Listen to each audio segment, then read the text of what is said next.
Are you still up? Preface. This book is pragmatical, not philosophical.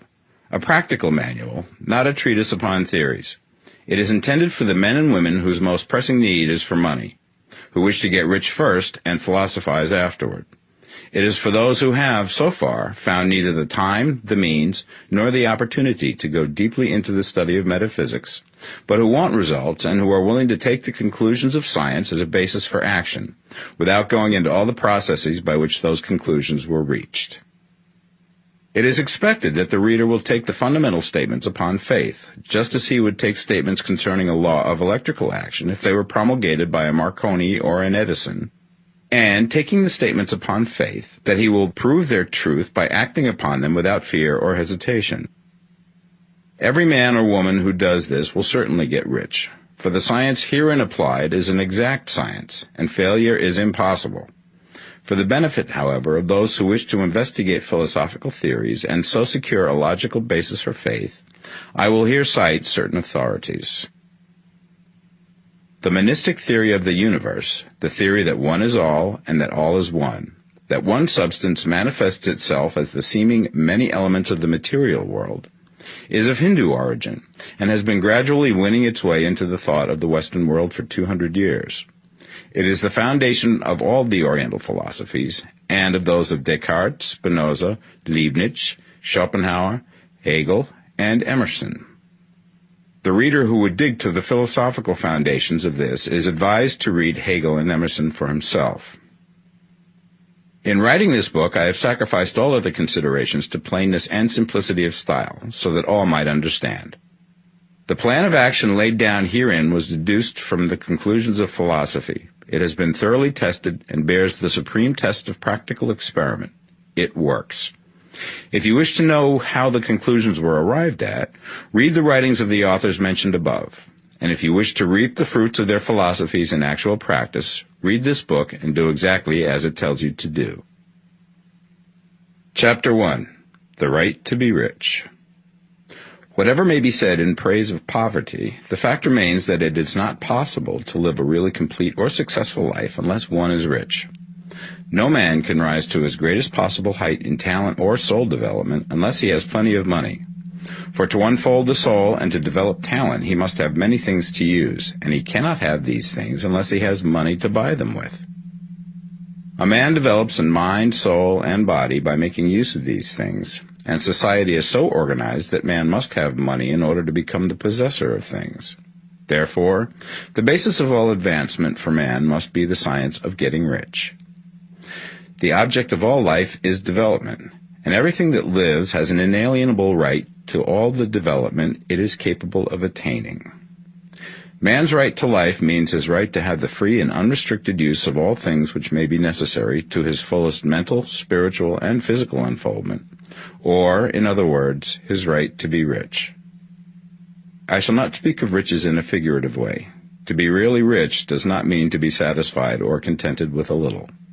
No man ought to be satisfied with little if he is capable of using and enjoying more. The purpose of nature is the advancement and unfoldment of life, and every man should have all that can contribute to the power, elegance, beauty, and richness of life. To be content with less is sinful. The man who owns all he wants for the living of all the life he is capable of living is rich, and no man who has not plenty of money can have all he wants. Life has advanced so far and become so complex that even the most ordinary man or woman requires a great amount of wealth in order to live in a manner that even approaches completeness. Every person naturally wants to become all that they are capable of becoming. This desire to realize innate possibilities is inherent in human nature. We cannot help wanting to be all that we can be. Success in life is becoming what you want to be. You can become what you want to be only by making use of things, and you can have the free use of things only as you become rich enough to buy them. To understand the science of getting rich is therefore the most essential of all knowledge. There is nothing wrong in wanting to get rich. The desire for riches is really the desire for a richer, fuller, and more abundant life, and that desire is praiseworthy. The man who does not desire to live more abundantly is abnormal. And so the man who does not desire to have money enough to buy all he wants is abnormal. There are three motives for which we live. We live for the body, we live for the mind, we live for the soul. No one of these is better or holier than the other.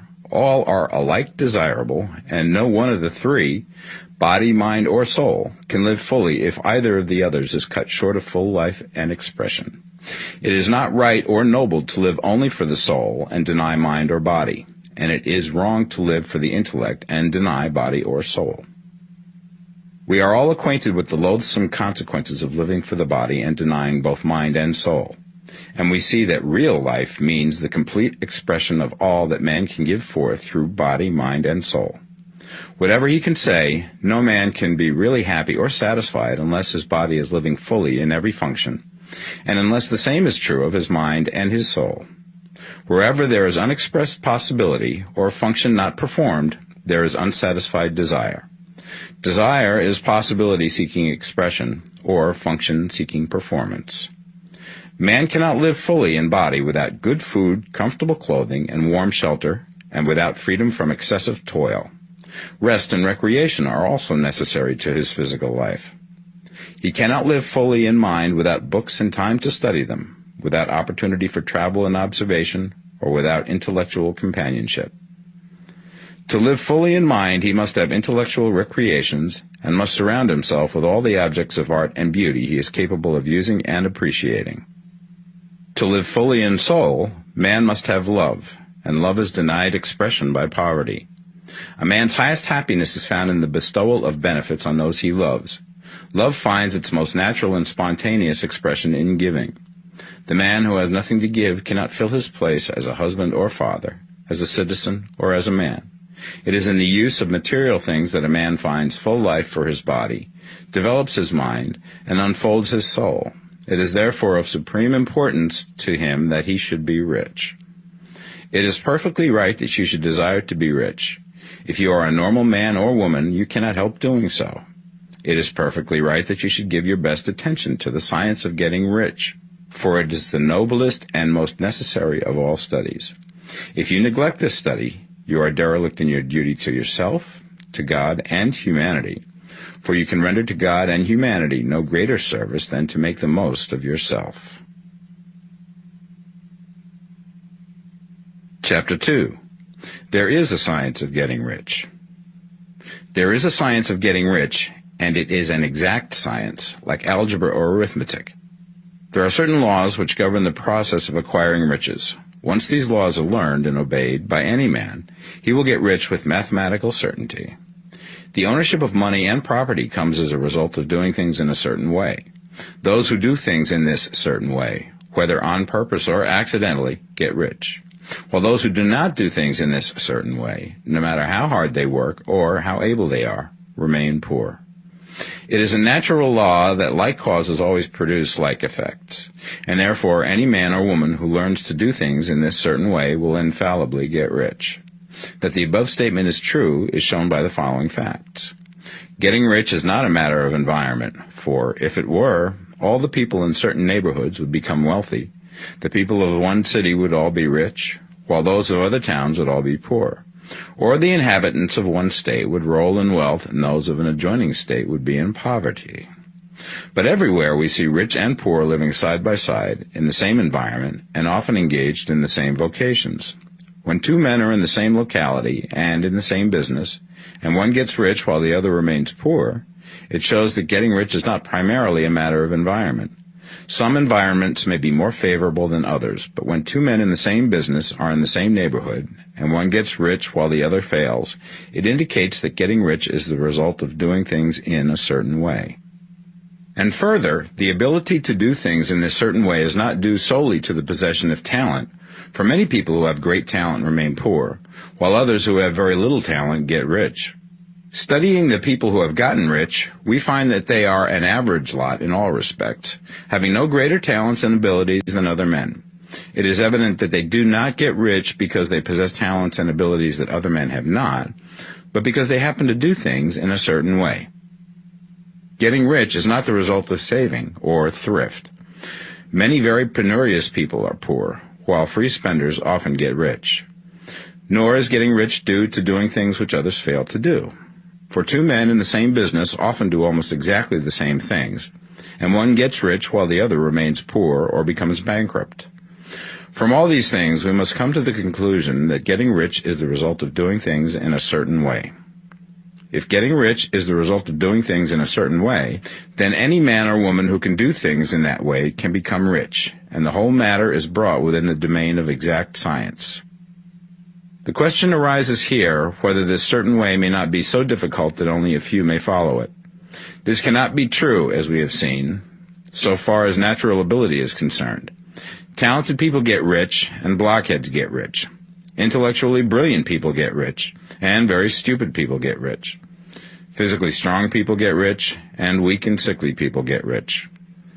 Some degree of ability to think and understand is, of course, essential. But insofar natural ability is concerned, any man or woman who has sense enough to read and understand these words can certainly get rich. Also, we have seen that it is not a matter of environment. Location counts for something. One would not go to the heart of the Sahara and expect to do successful business. Getting rich involves the necessity of dealing with men and of being where there are people to deal with. And if these people are inclined to deal in the way that you want to deal, so much the better. But that is about as far as environment goes. If anybody else in your town can get rich, so can you. And if anybody else in your state can get rich, so can you. Again, it is not a matter of choosing some particular business or profession. People get rich in every business and in every profession, while their next-door neighbors in the same vocation remain in poverty. It is true that you will do best in a business which you like and which is congenial to you. And if you have certain talents which are well developed, you will do best in a business which calls for the exercise of those talents. Also, you will do best in a business which is suited to your locality. An ice cream parlor would do better in a warm climate than in Greenland, and a salmon fishery will succeed better in the Northwest than in Florida, where there are no salmon. But aside from these general limitations, getting rich is not dependent upon your engaging in some particular business, but upon your learning to do things in a certain way. If you are now in business and anybody else in your locality is getting rich in the same business, while you are not getting rich, it is because you are not doing things in the same way that the other person is doing them. No one is prevented from getting rich by lack of capital. True, as you get capital, the increase becomes more easy and rapid, but one who has capital is already rich and does not need to consider how to become so. No matter how poor you may be, if you begin to do things in a certain way, you will begin to get rich, and you will begin to have capital. The getting of capital is a part of the process of getting rich, and it is a part of the result which invariably follows the doing of things in a certain way. You may be the poorest man on the continent and be deeply in debt. You may have neither friends, influence, nor resources, but if you begin to do things in this way, you must infallibly begin to get rich, for the like causes must produce like effects. If you have no capital, you can get capital. If you're in the wrong business, you can get into the right business. If you're in the wrong location, you can go to the right location. And you can do so by beginning in your present business and in your present location to do things in the certain way which causes success. Chapter 3. Is opportunity monopolized? No man is kept poor because opportunity has been taken away from him, because other people have monopolized the wealth and have put a fence around it. You may be shut off from engaging in business in certain lines, but there are other channels open to you. Probably it would be hard for you to get control of any of the great railroad systems. That field is pretty well monopolized. But the electric railway business is still in its infancy and offers plenty of scope for enterprise. And it will be but a very few years until traffic and transportation through the air will become a great industry, and in all its branches will give employment to hundreds of thousands and perhaps to millions of people. Why not turn your attention to the development of aerial transportation instead of competing with J.J. Hill and others for a chance in the steam railway world? It is quite true that if you are a working man in the employ of the Steel Trust, you have very little chance of becoming the owner of the plant in which you work. But it is also true that if you will commence to act in a certain way, you can soon leave the employ of the Steel Trust. You can buy a farm from 10 to 40 acres and engage in business as a producer of foodstuffs.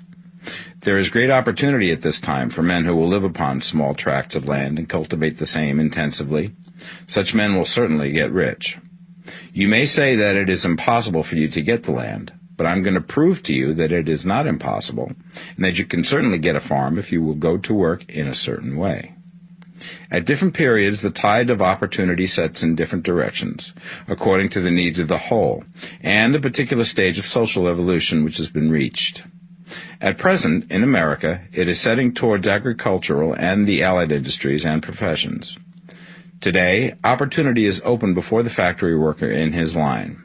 It is open before the businessman who supplies the farmer more than before the one who supplies the factory worker, and before the professional man who waits upon the farmer more than before the one who serves the working class. There is an abundance of opportunity for the man who will go with the tide instead of trying to swim against it. So the factory workers, either as individuals or as a class, are not deprived of opportunity. The workers are not being kept down by their masters. They are not being ground by the trusts and combinations of capital. As a class, they are where they are because they do not do things in a certain way. If the workers of America chose to do so, they could follow the example of their brothers in Belgium and other countries and establish great department stores and cooperative industries.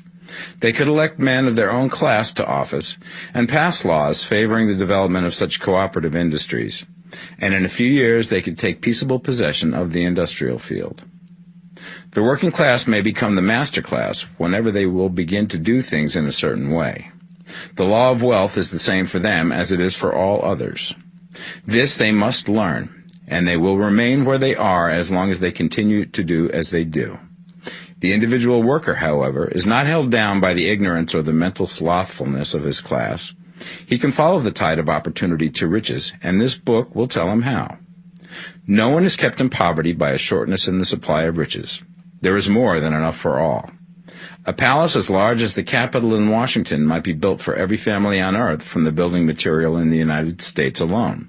And under intensive cultivation, this country would produce wool, cotton, linen, and silk enough to clothe each person in the world finer than Solomon was arrayed in all his glory, together with food enough to feed them all luxuriously. The visible supply is practically inexhaustible, and the invisible supply really is inexhaustible. Everything you see on earth is made from one original substance, out of which all things proceed. New forms are constantly being made, and older ones are dissolving, but all are shapes assumed by one thing. There is no limit to the supply of formless stuff or original substance. The universe is made out of it, but it was not all used in making the universe. The spaces in, through, and between the forms of the visible universe are permeated and filled with the original substance, with the formless stuff, with the raw material of all things. 10,000 times as much has been made might still be made, and even then we should not have exhausted the supply of universal raw material. No man, therefore, is poor because nature is poor, or because there is not enough to go around. Nature is an inexhaustible storehouse of riches. The supply will never run short. Original substance is alive with creative energy and is constantly producing more forms. When the supply of building material is exhausted, more will be produced. When the soil is exhausted so that foodstuffs and materials for clothing will no longer grow upon it, it will be renewed or more soil will be made. When all the gold and silver has been dug from the earth, if man is still in such a stage of social development that he needs gold and silver, more will be produced from the formless. The formless stuff responds to the needs of man. It will not let him be without any good thing. This is true of man collectively. The race as a whole is always abundantly rich, and if individuals are poor, it is because they do not follow the certain way of doing things which makes the individual man rich. The formless stuff is intelligent. It is stuff which thinks. It is alive and is always impelled towards more life. It is the natural and inherent impulse of life to seek to live more. It is the nature of intelligence to enlarge itself, and of consciousness to seek to extend its boundaries and find fuller expression. The universe of forms has been made by formless living substance, throwing itself into form in order to express itself more fully. The universe is a great living presence, always moving inherently towards more life and fuller functioning. Nature is formed for the advancement of life. Its impelling motive is the increase of life. For this cause, everything which can possibly minister to life is bountifully provided. There can be no lack unless God is to contradict himself and nullify his own works. You are not kept poor by lack in the supply of riches. It is a fact which I shall demonstrate a little further on, that even the resources of the formless supply are at the command of the man or woman who will act and think in a certain way. Chapter 4. The first principle in the science of getting rich. Thought is the only power which can produce tangible riches from the formless substance. The stuff from which all things are made is a substance which thinks, and a thought of form in this substance produces the form. Original substance moves according to its thoughts. Every form and process you see in nature is the visible expression of a thought in original substance. As the formless stuff thinks of a form, it takes that form. As it thinks of a motion, it makes that motion. That is the way all things were created. We live in a thought world, which is part of a thought universe. The thought of a moving universe extended through formless substance, and the thinking stuff moving according to that thought, took the form of systems of planets and maintains that form. Thinking substance takes the form of its thought and moves according to that thought. Holding the idea of a circling system of suns and worlds, it takes the form of these bodies and moves them as it thinks. Thinking the form of a slow-growing oak tree, it moves accordingly and produces the tree, though centuries may be required to do the work. In creating, the formless seems to move according to the lines of motion it has established. The thought of an oak tree does not cause the instant formation of a full-grown tree, but it does start in motion the forces which will produce the tree along established lines of growth. Every thought of form held in thinking substance causes the creation of the form, but always, or at least generally, along lines of growth and action already established. The thought of a house of a certain construction, if it were impressed upon formless substance, might not cause the instant formation of the house, but it would cause the turning of creative energies already working in trade and commerce into such channels as to result in the speedy building of the house. And if there were no existing channels through which the creative energy could work, then the house would be formed directly from primal substance, without waiting for the slow processes of the organic and inorganic world. No thought of form can be impressed upon original substance without causing the creation of the form. Man is a thinking center and can originate thought. All the forms that man fashions with his hands must first exist in his thought. He cannot shape a thing until he has thought that thing. And so far, man has confined his efforts wholly to the work of his hands. He has applied manual labor to the world of forms, seeking to change or modify those already existing. He has never thought of trying to cause the creation of new forms by impressing his thoughts upon formless substance. When man has a thought form, he takes material from the forms of nature and makes an image of the form which is in his mind. He has so far made little or no effort to cooperate with formless intelligence, to work with the Father. He has not dreamed that he can do what he seeth the Father doing. Man reshapes and modifies existing forms by manual labor. He has given no attention to the question whether he may not produce things from formless substance by communicating his thoughts to it. We propose to prove that he may do so, to prove that any man or woman may do so, and to show how. As our first step, we must lay down the three fundamental propositions. First, we assert that there is one original formless stuff, or substance, from which all things are made. All the seemingly many elements are but different presentations of one element. All the many forms found in organic and inorganic nature are but different shapes, made from the same stuff.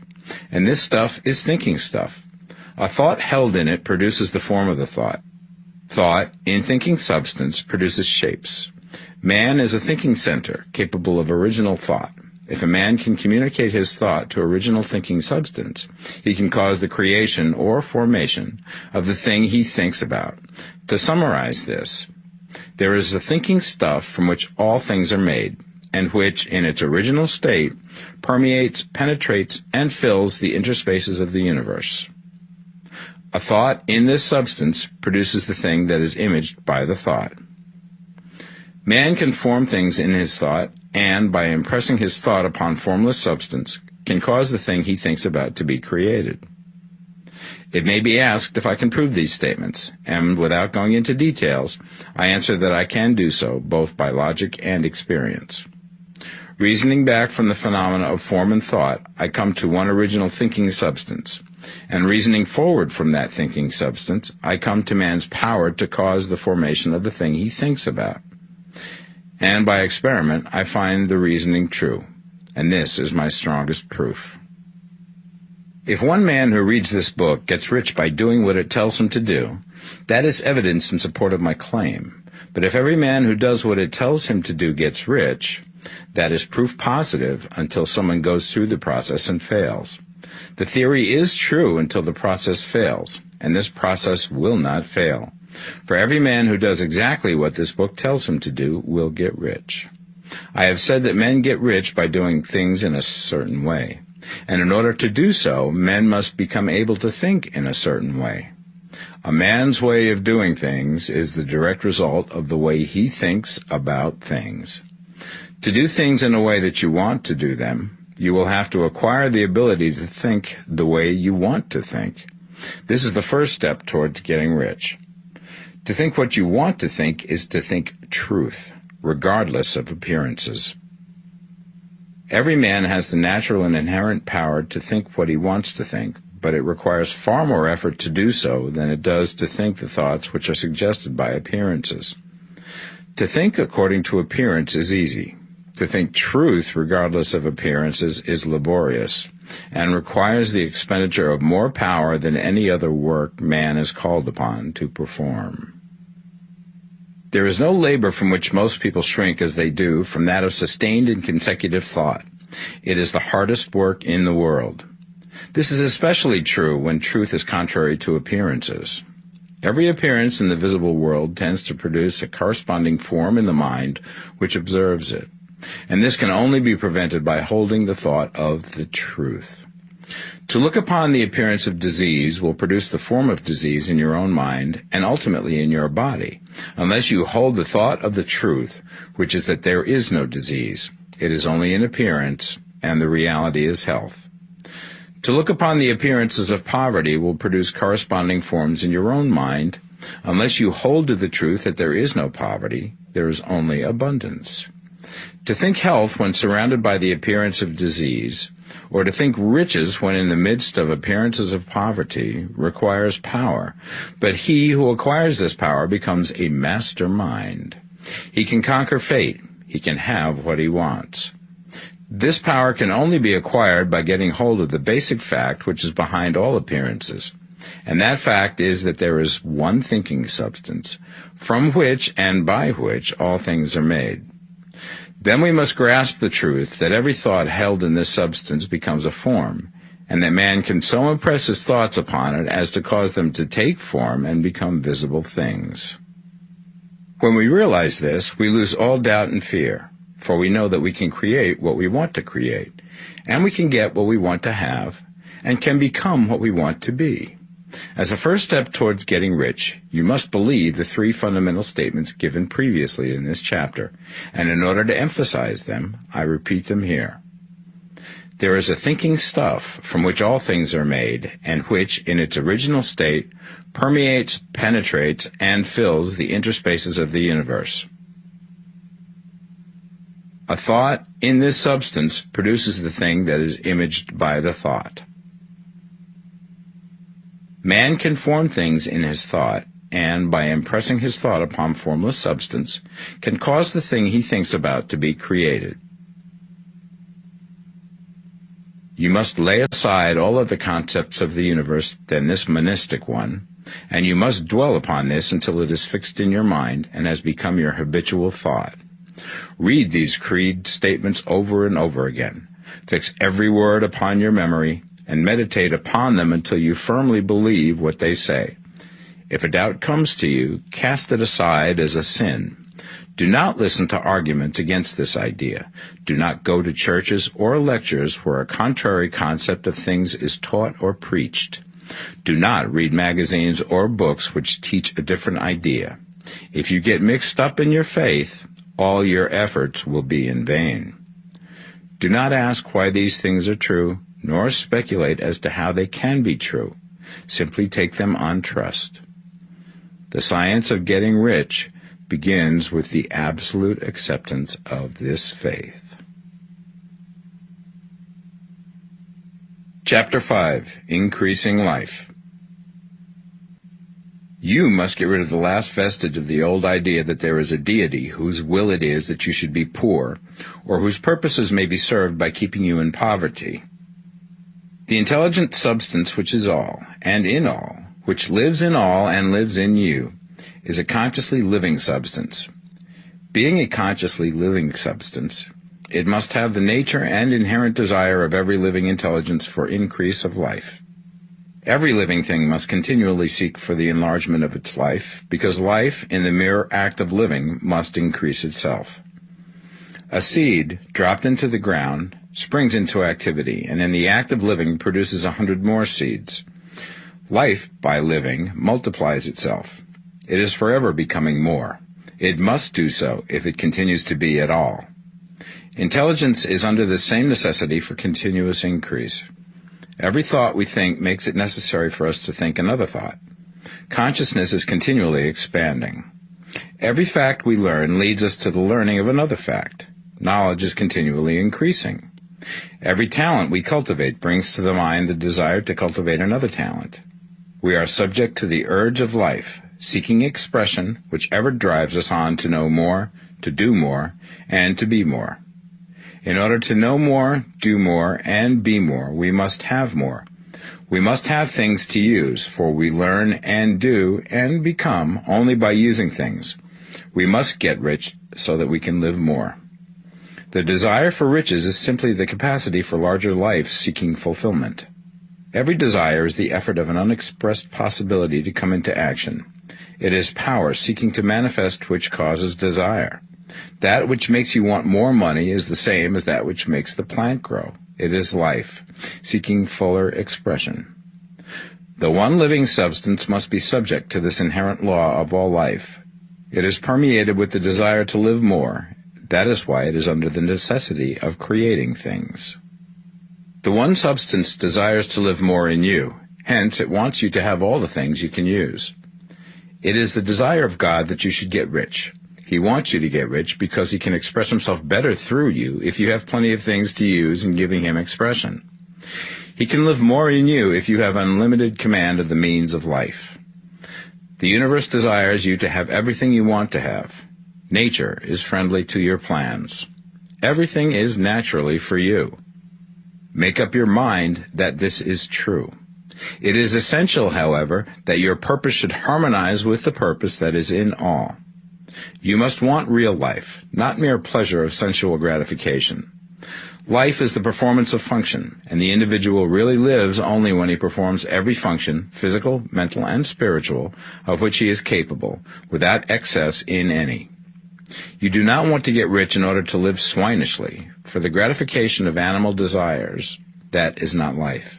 But the performance of every physical function is a part of life, and no one lives completely who denies the impulses of the body a normal and healthful expression. You do not want to get rich solely to enjoy mental pleasures, to get knowledge, to gratify ambition, to outshine others, to be famous. All these are a legitimate part of life, but the man who lives for the pleasures of the intellect alone will only have a partial life, and he will never be satisfied with his lot. You do not want to get rich solely for the good of others, to lose yourself for the salvation of mankind, to experience the joys of philanthropy and sacrifice. The joys of the soul are only a part of life, and they are no better or nobler than any other part. You want to get rich in order that you may eat, drink, and be merry when it is time to do these things, in order that you may surround yourself with beautiful things, see distant lands, feed your mind, and develop your intellect, in order that you may love men and do kind things, and be able to play a good part in helping the world to find truth. But remember that extreme altruism is no better and no nobler than extreme selfishness. Both are mistakes. Get rid of the idea that God wants you to sacrifice yourself for others, and that you can secure his favor by doing so. God requires nothing of the kind. What he wants is that you should make the most of yourself, for yourself and for others, and you can help others more by making the most of yourself than in any other way. You can make the most of yourself only by getting rich, so it is right and praiseworthy that you should give your first and best thought to the work of acquiring wealth. Remember, however, that the desire of substance is for all, and its movements must be for more life to all. It cannot be made to work for less life to any, because it is equally in all, seeking riches and life.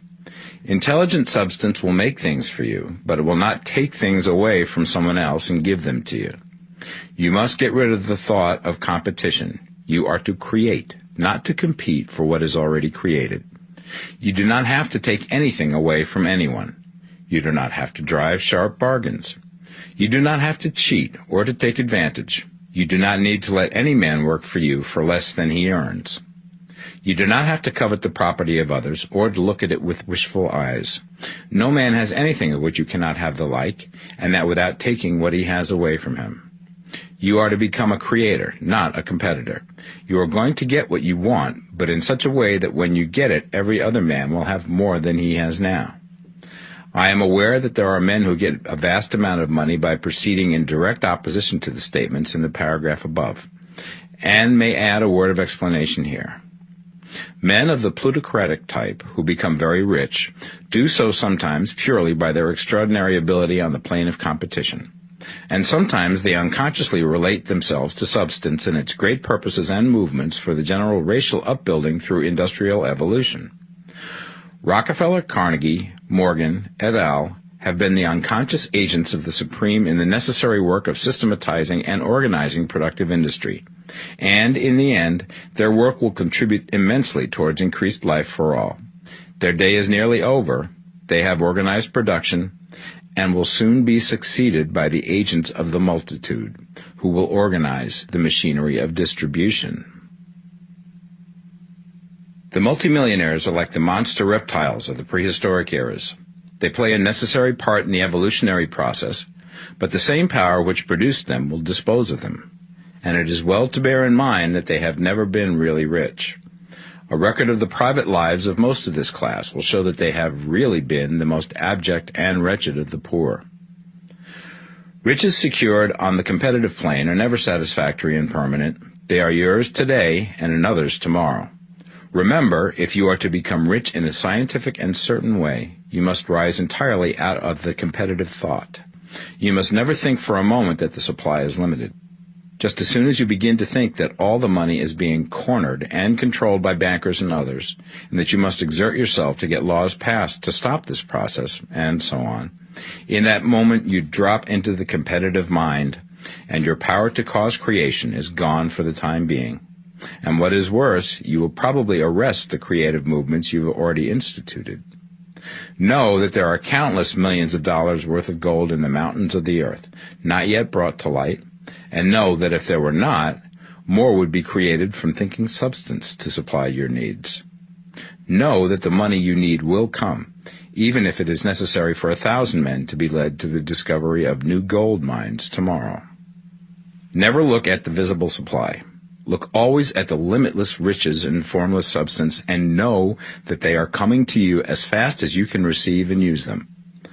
Nobody, by cornering the visible supply, can prevent you from getting what is yours.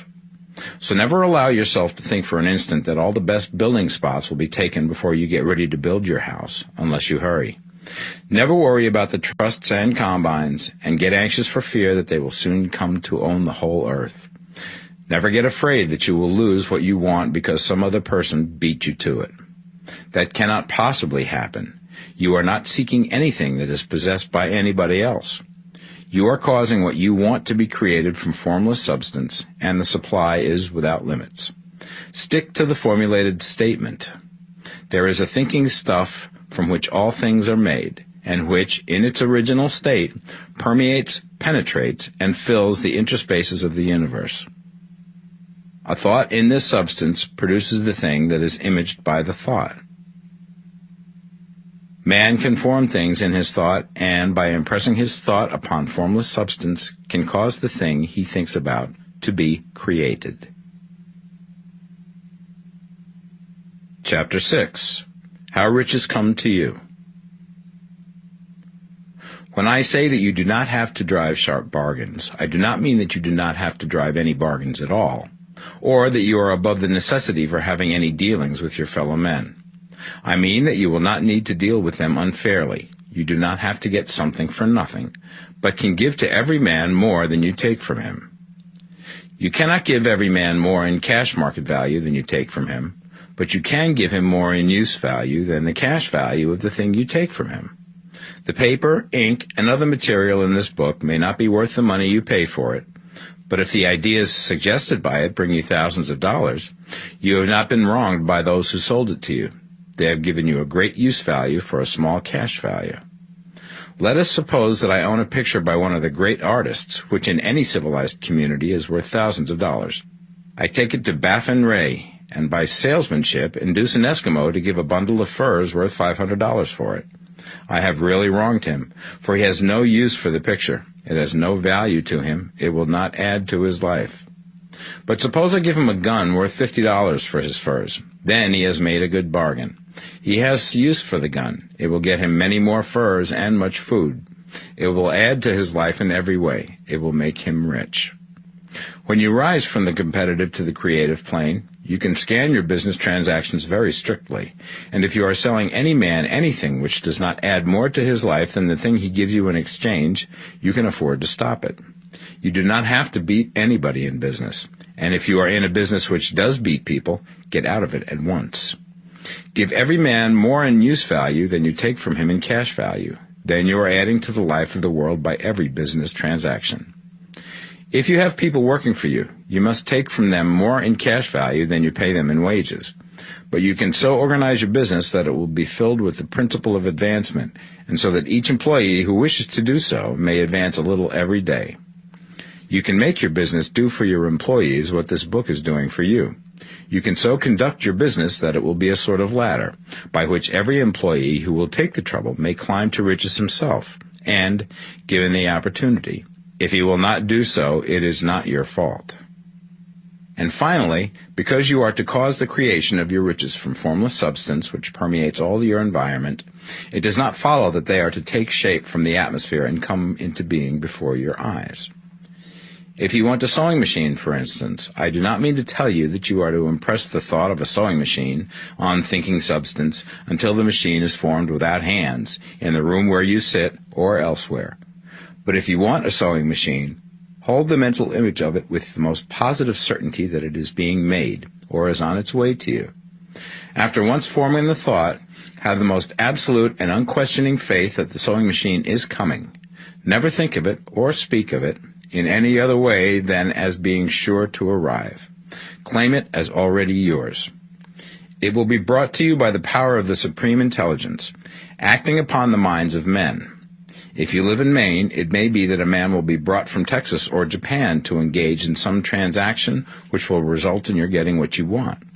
If so, the whole matter will be as much to that man's advantage as it is to yours. Do not forget for a moment that the thinking substance is through all, in all, communicating with all, and can influence all. The desire of thinking substance for a fuller life and better living has caused the creation of all the sewing machines already made, and it can cause the creation of millions more, and will, whenever men set it in motion by desire and faith, and by acting in a certain way.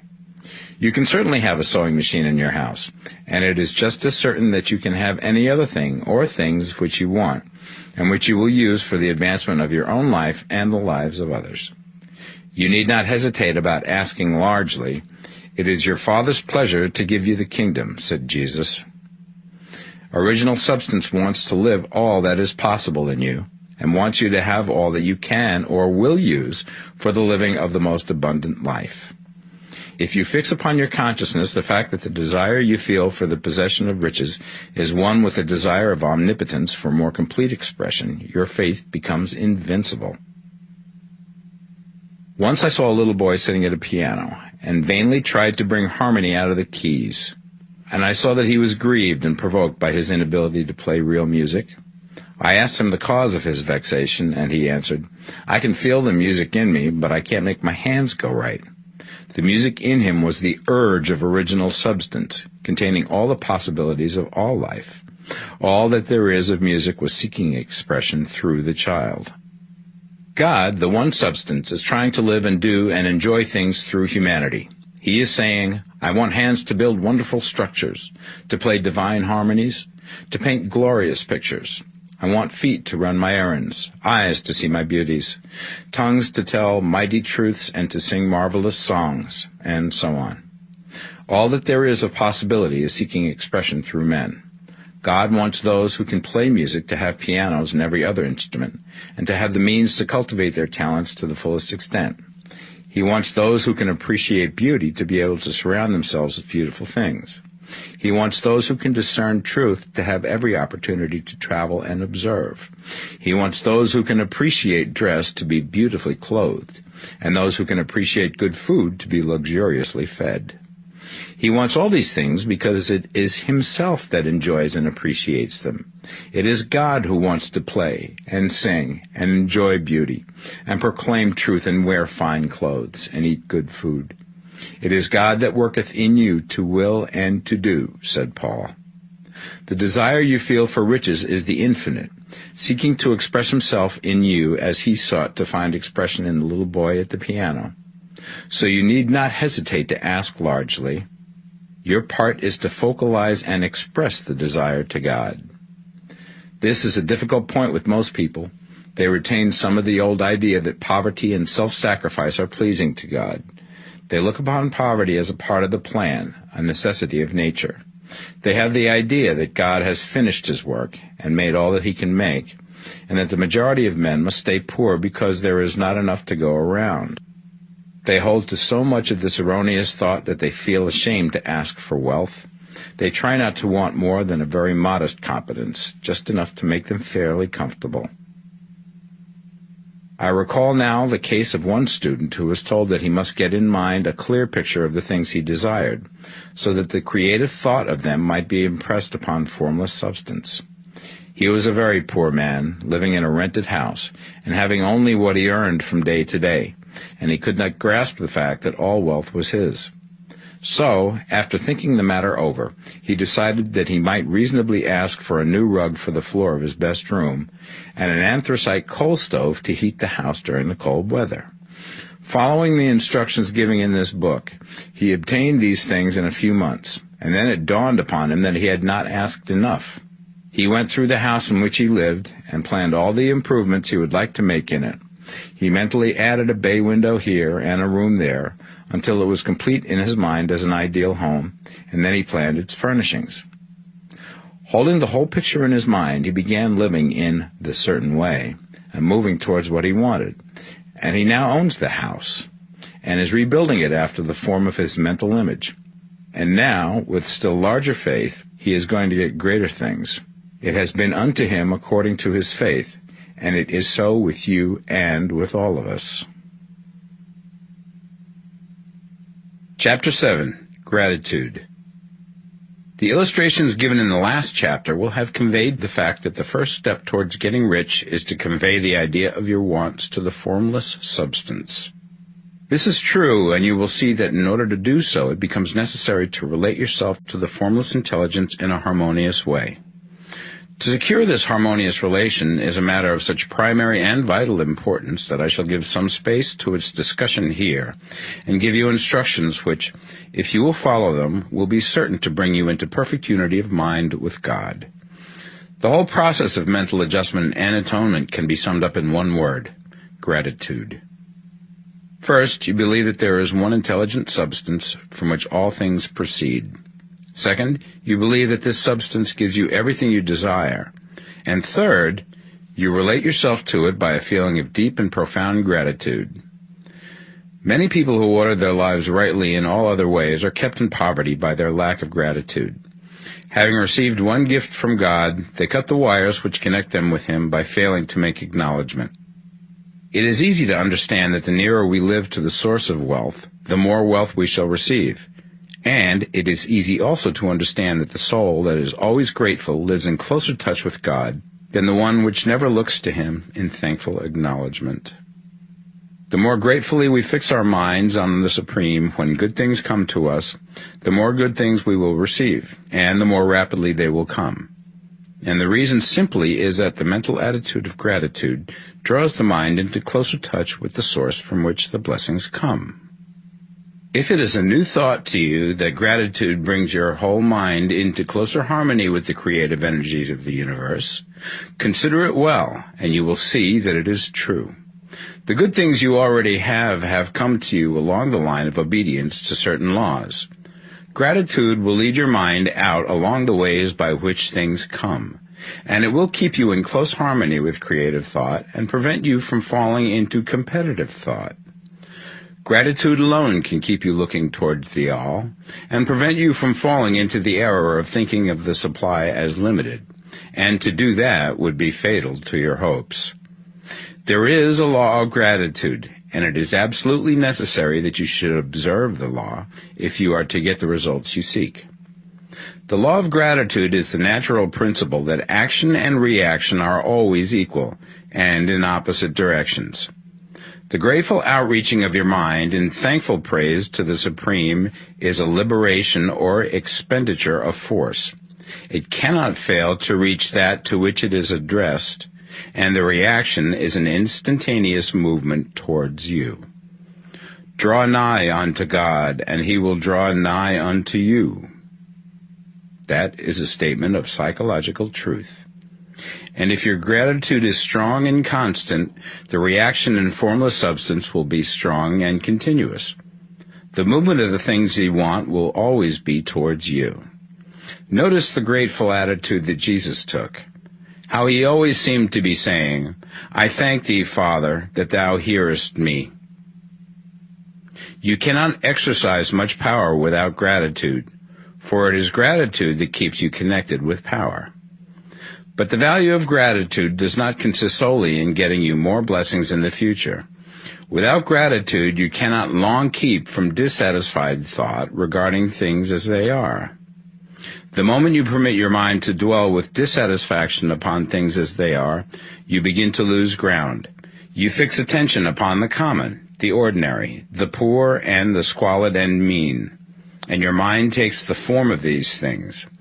Then you will transmit these forms or mental images to the formless, and the common, the poor, the squalid, and mean will come to you. To permit your mind to dwell upon the inferior is to become inferior and to surround yourself with inferior things. On the other hand, to fix your attention on the best is to surround yourself with the best and to become the best. The creative power within us makes us into the image of that to which we give our attention. We are thinking substance, and thinking substance always takes the form of that which it thinks about. The grateful mind is constantly fixed upon the best. Therefore it tends to become the best. It takes the form or character of the best and will receive the best. Also, faith is born of gratitude. The grateful mind continually expects good things, and expectation becomes faith. The reaction of gratitude upon one's own mind produces faith, and every outgoing wave of grateful thanksgiving increases faith. He who has no feeling of gratitude cannot long retain a living faith, and without a living faith you cannot get rich by the creative method, as we shall see in the following chapters. It is necessary, then, to cultivate the habit of being grateful for every good thing that comes to you, and to give thanks continuously. And because all things have contributed to your advancement, you should include all things in your gratitude. Do not waste time thinking or talking about the shortcomings or wrong actions of plutocrats or trust magnates. Their organization of the world has made your opportunity. All you get really comes to you because of them. Do not rage against corrupt politicians. If it were not for politicians, we should fall into anarchy, and your opportunity would be greatly lessened. God has worked a long time and very patiently to bring us up to where we are in industry and government, and he is going right on with his work. There is not the least doubt that he will do away with plutocrats, trust magnates, captains of industry, and politicians as soon as they can be spared. But in the meantime, behold, they are all very good. Remember that they are all helping to arrange the lines of transmission along which your riches will come to you, and be grateful to them all. This will bring you into harmonious relations with the good in everything, and the good in everything will move toward you.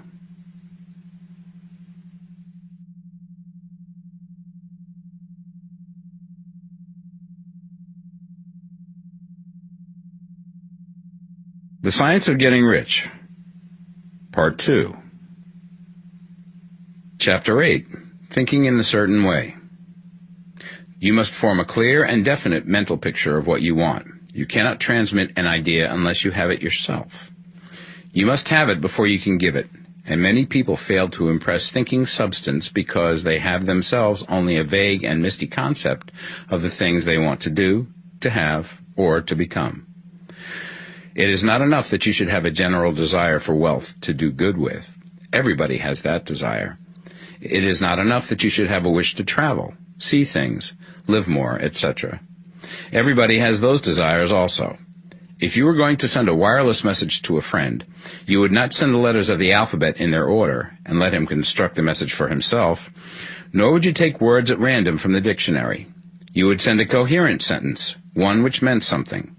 When you try to impress your wants upon substance, remember that it must be done by a coherent statement. You must know what you want and be definite. You can never get rich or start the creative power into action by sending out unformed longings and vague desires. Go over your desires just as the man I have described went over his house. See just what you want and get a clear mental picture of it as you wish it to look when you get it. That clear mental picture you must have continually in mind, as the sailor has in mind the port towards which he is sailing the ship. You must keep your face towards it all the time. You must no more lose sight of it than the steersman loses sight of the compass. It is not necessary to take exercises in concentration, nor to set apart special times for prayer and affirmation, nor to go into the silence, nor to do occult stunts of any kind. There things are well enough, but all you need is to know what you want, and to want it badly enough so that it will stay in your thoughts.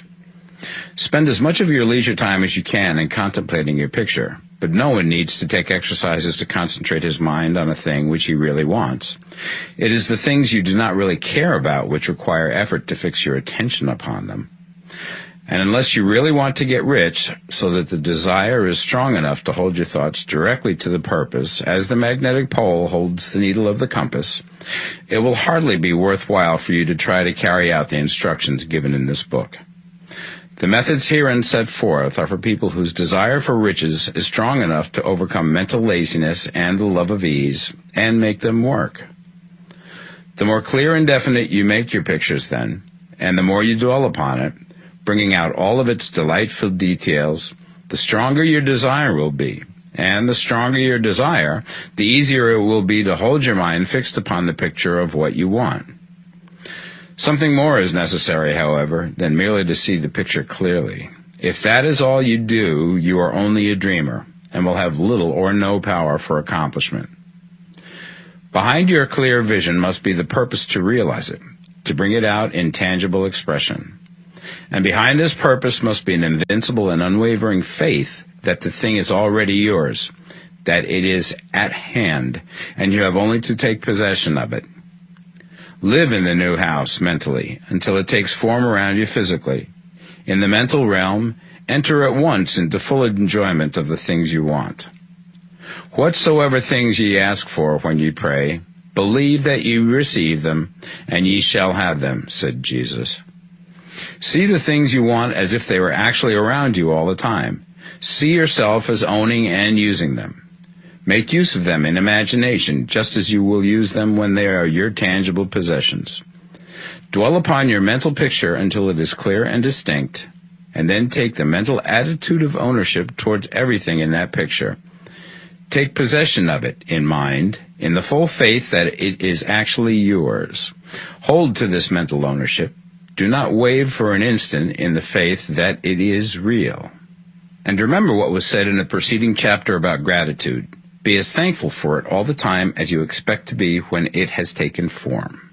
The man who can sincerely thank God for the things which as yet he owns only in imagination has real faith. He will get rich. He will cause the creation of whatsoever he wants. You do not need to pray repeatedly for things you want. It is not necessary to tell God about it every day.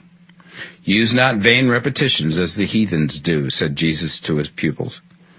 For your Father knoweth that ye have need of these things before ye ask him. Your part is to intelligently formulate your desires for the things which make for a larger life, and to get these desires arranged into a coherent whole, and then to impress this whole desire upon the formless substance, which has the power and the will to bring you what you want. You do not make this impression by repeating strings of words.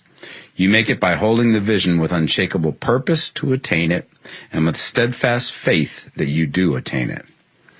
The answer to your prayer is not according to your faith while you are talking, but according to your faith while you are working. You cannot impress the mind of God by having a special Sabbath day set apart to tell him what you want, and then forgetting him during the rest of the week. You cannot impress him by having special hours to go into your closet and pray, if you then dismiss the matter from your mind until the hour of prayer comes again. Oral prayer is well enough, and has its effect, especially upon yourself, in clarifying your vision and strengthening your faith. But it is not your oral petitions which get you what you want. In order to get rich, you do not need a sweet hour of prayer. You need to pray without ceasing. And by prayer I mean holding steadily to your vision, with the purpose to cause its creation into solid form, and the faith that you are doing so. Believe that ye receive them. The whole matter turns on receiving, once you have clearly formed your vision. When you have formed it, it is well to make an oral statement, addressing the Supreme in reverent prayer, and from that moment you must, in mind, receive what you ask for. Live in the new house, wear the fine clothes, ride in the automobile, go on the journey, and confidently plan for greater journeys. Think and speak of all things you have asked for in terms of actual present ownership. Imagine an environment and a financial condition exactly as you want them, and live all the time in that imaginary environment and financial condition. Mind, however, that you do not do this as a mere dreamer and castle builder. Hold to the faith that the imaginary is being realized, and to the purpose to realize it. Remember that it is faith and purpose in the use of imagination which makes the difference between the scientist and the dreamer. And having learned this fact, it is here that you must learn the proper use of the will. Chapter 9. How to use the will.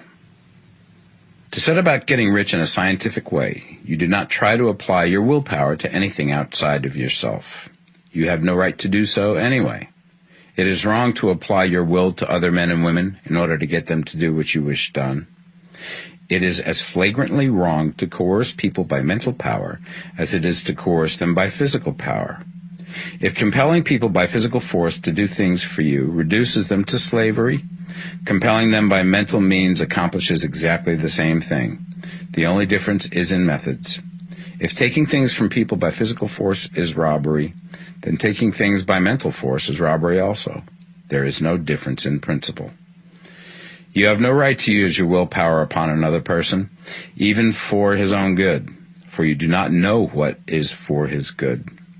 The science of getting rich does not require you to apply power or force to any other person in any way whatsoever. There is not the slightest necessity for doing so. Indeed, any attempt to use your will upon others will only tend to defeat your purpose. You do not need to apply your will to things in order to compel them to come to you. That would simply be trying to coerce God, and would be foolish and useless, as well as irreverent. You do not have to compel God to give you good things, any more than you have to use your willpower to make the sun rise. You do not have to use your willpower to conquer an unfriendly deity, or to make stubborn and rebellious forces do your bidding. Substance is friendly to you, and is more anxious to give you what you want than you are to get it. To get rich, you need only to use your willpower upon yourself. When you know what to think and do, then you must use your will to compel yourself to think and do the right things. That is the legitimate use of the will in getting what you want, to use it in holding yourself to the right course. Use your will to keep yourself thinking and acting in the certain way. Do not try to project your will or thoughts or your mind out into space to act on things or people. Keep your mind at home. It can accomplish more there than elsewhere. Use your mind to form a mental image of what you want and to hold that vision with faith and purpose, and use your will to keep your mind working in the right way.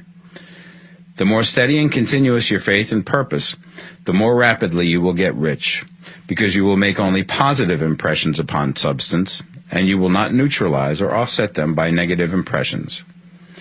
The picture of your desires, held with faith and purpose, is taken up by the formless and permeates it to great distances throughout the universe, for all I know. As this impression spreads, all things are set moving towards its realizations. Every living thing, every inanimate thing, and the things yet uncreated are stirred towards bringing into being that which you want. All forces begin to be exerted in that direction. All things begin to move towards you. The minds of people everywhere are influenced towards doing the things necessary to the fulfilling of your desires, and they work for you unconsciously. But you can check all this by starting a negative impression in the formless substance. Doubt or unbelief is as certain to start a movement away from you as faith and purpose are to start one toward you. It is by not understanding this that most people who try to make use of mental science in getting rich make their failure. Every hour and moment you spend in giving heeds to doubts and fears. Every hour you spend in worry, every hour in which your soul is possessed by unbelief, sets a current away from you in the whole domain of intelligent substance. All the promises are unto them that believe, and unto them only. Notice how insistent Jesus was upon this point of belief, and now you know the reason why.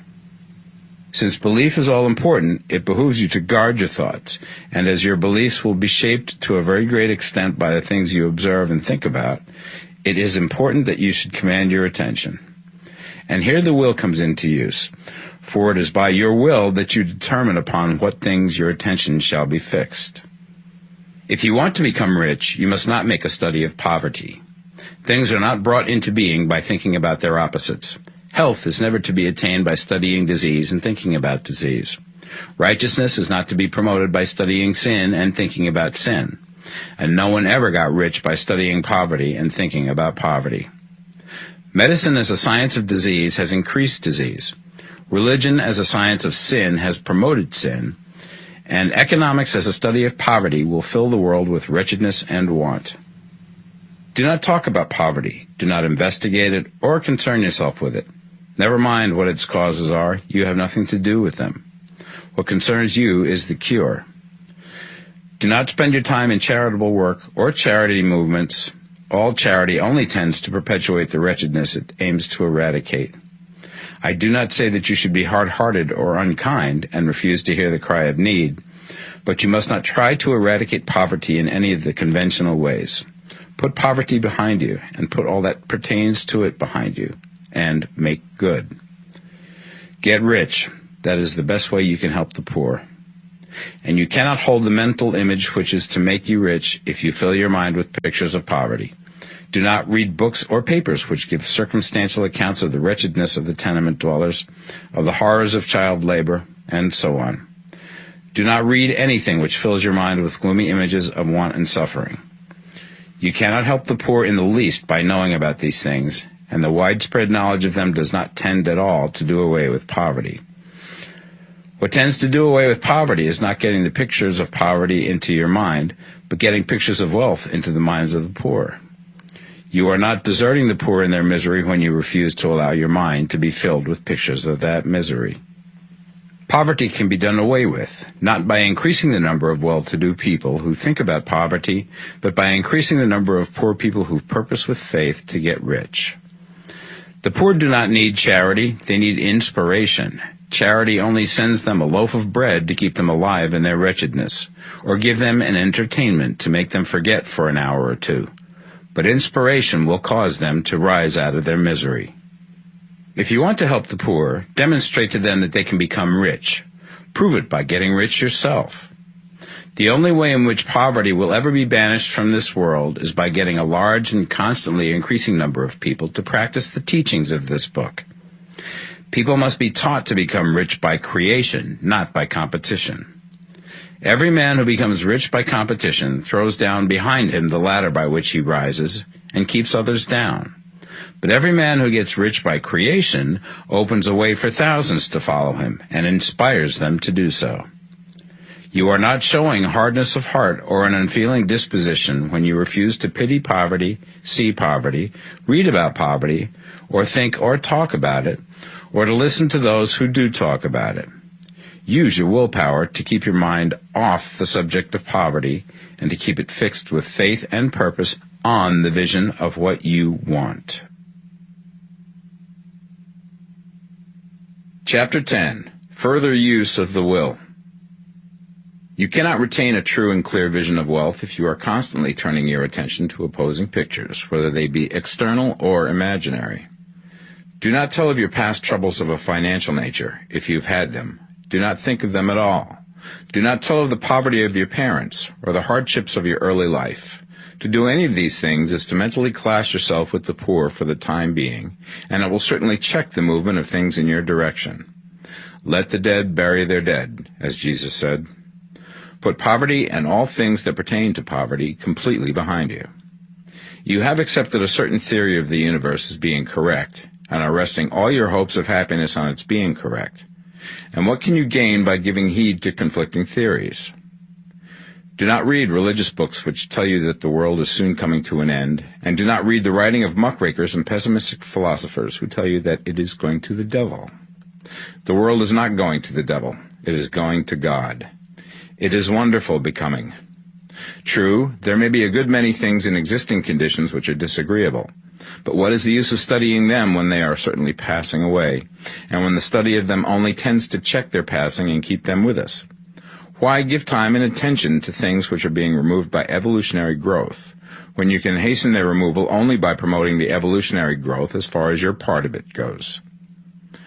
No matter how horrible and seeming may be the conditions in certain countries, sections, or places, you waste your time and destroy your own chances by considering them. You should interest yourself in the world's becoming rich. Think of the riches in the world as coming to, instead of the poverty it is growing out of. And bear in mind that the only way in which you can assist the world in growing rich is by growing rich yourself through creative method, not the competitive one. Give your attention wholly to riches. Ignore poverty. Whenever you think or speak of those who are poor, think and speak of them as those who are becoming rich, as those who are to be congratulated rather than pitied. Then they and others will catch the inspiration and begin to search for the way out. Because I say that you are to give your whole time and mind and thought to riches, it does not follow that you are to be sordid or mean. To become really rich is the noblest aim you can have in life, for it includes everything else. On the competitive plane, the struggle to get rich is a godless scramble for power over other men. But when we come into the creative mind, all this is changed. All that is possible in the way of greatness and soul unfoldment, of service and lofty endeavor, comes by way of getting rich. All is made possible by the use of things. If you lack for physical health, you will find that the attainment of it is conditional on you getting rich. Only those who are emancipated from financial worry and who have the means to live a carefree existence and follow hygienic practices can have and retain health. Moral and spiritual greatness is possible only to those who are above the competitive battle for existence. And only those who are becoming rich on the plane of creative thought are free from the degrading influences of competition. If your heart is set on domestic happiness, remember that love flourishes best when there is refinement, a high level of thought, and freedom from corrupting influences. And these are to be found only where riches are attained by the exercise of creative thought, without strife or rivalry. You can aim at nothing so great or noble, I repeat, as to become rich, and you must fix your attention upon your mental picture of riches, to the exclusion of all that may tend to dim or obscure the vision. You must learn to see the underlying truth in all things. You must see beneath all seemingly wrong conditions the great one life, ever moving forward towards fuller expression and more complete happiness. It is the truth that there is no such thing as poverty, that there is only wealth. Some people remain in poverty because they are ignorant of the fact that there is wealth for them, and these can best be taught by showing them the way to affluence in your own person and practice. Others are poor because, while they feel that there is a way out, they are too intellectually indolent to put forth the mental effort necessary to find that way and by travel it. Others still are poor because, while they have some notion of science, they have become so swamped and lost in the maze of metaphysical and occult theories that they do not know which road to take. They try a mixture of many systems and fail in all. For these, again, the very best thing to do is to show the right way in your own person and practice. An ounce of doing things is worth a pound of theorizing. The very best thing you can do for the whole world is to make the most of yourself. You can serve God and man in no more effective way than by getting rich. That is, if you get rich by the creative method and not by the competitive one. Another thing. We assert that this book gives in detail the principles of the science of getting rich. And if that is true, you do not need to read any other book upon the subject. This may sound narrow and egotistical, but consider. There is no more scientific method of computation in mathematics than by addition, subtraction, multiplication, and division. No other method is possible. There can be but one shortest distance between 2 points.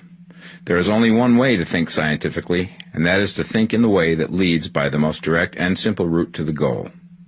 No man has yet formulated a briefer or less complex system than the one set forth herein. It has been stripped of all non-essentials. When you commence on this, lay all others aside. Put them out of your mind altogether. Read this book every day. Keep it with you. Commit it to memory, and do not think about other systems and theories. If you do, you will begin to have doubts, and to be uncertain and wavering in your thought, and then you will begin to make failures. After you have made good and become rich, you may study other systems as much as you please. But until you are quite sure that you have gained what you want, do not read anything on this line but this book, unless it be the authors mentioned in the preface. And read only the most optimistic comments on the world's news, those in harmony with your picture. Also, postpone your investigations into the occult. Do not dabble in theosophy, spiritualism, or kindred studies. It is very likely that the dead still live and are near, but if they are, let them alone. Mind your own business. Wherever the spirits of the dead may be, they have their own work to do and their own problems to solve, and we have no right to interfere with them. We cannot help them, and it is very doubtful whether they can help us, or whether we have any right to trespass upon their time if they can. Let the dead and the hereafter alone, and solve your own problem. Get rich. If you begin to mix with the occult, you will start mental cross-currents which will surely bring your hopes to shipwreck. Now, this and the preceding chapters have brought us to the following statement of basic facts. There is a thinking stuff from which all things are made, and which, in its original state, permeates, penetrates, and fills the interspaces of the universe. A thought in this substance produces the thing that is imaged by the thought. Man can form things in his thought, and, by impressing his thought upon formless substance, can cause the thing he thinks about to be created. In order to do this, man must pass from the competitive to the creative mind. He must form a clear mental picture of the things he wants, and hold this picture in his thoughts with the fixed purpose to get what he wants, and the unwavering faith that he does get what he wants, closing his mind against all that may tend to shake his purpose, dim his vision, or quench his faith. And in addition to all this, we shall now see that he must live and act in a certain way. Chapter 11. Acting in the Certain Way. Thought is the creative power, or the impelling force which causes the creative power to act. Thinking in a certain way will bring riches to you, but you must not rely upon thought alone, paying no attention to personal action. That is the rock upon which many otherwise scientific metaphysical thinkers meet shipwreck, the failure to connect thought with personal action. We have not yet reached the stage of development, even supposing such a stage to be possible, in which man can create directly from formless substance without nature's processes or the work of human hands. Man must not only think, but his personal action must supplement his thought. By thought, you can cause the gold in the hearts of the mountains to be impelled towards you, but it will not mine itself, refine itself, coin itself into double eagles, and come rolling along the roads seeking its way into your pocket. Under the impelling power of the Supreme Spirit, men's affairs will be so ordered that someone will be led to mine the gold for you. Other men's business transactions will be so directed that the gold will be brought toward you, and you must so arrange your own business affairs that you may be able to receive it when it comes to you.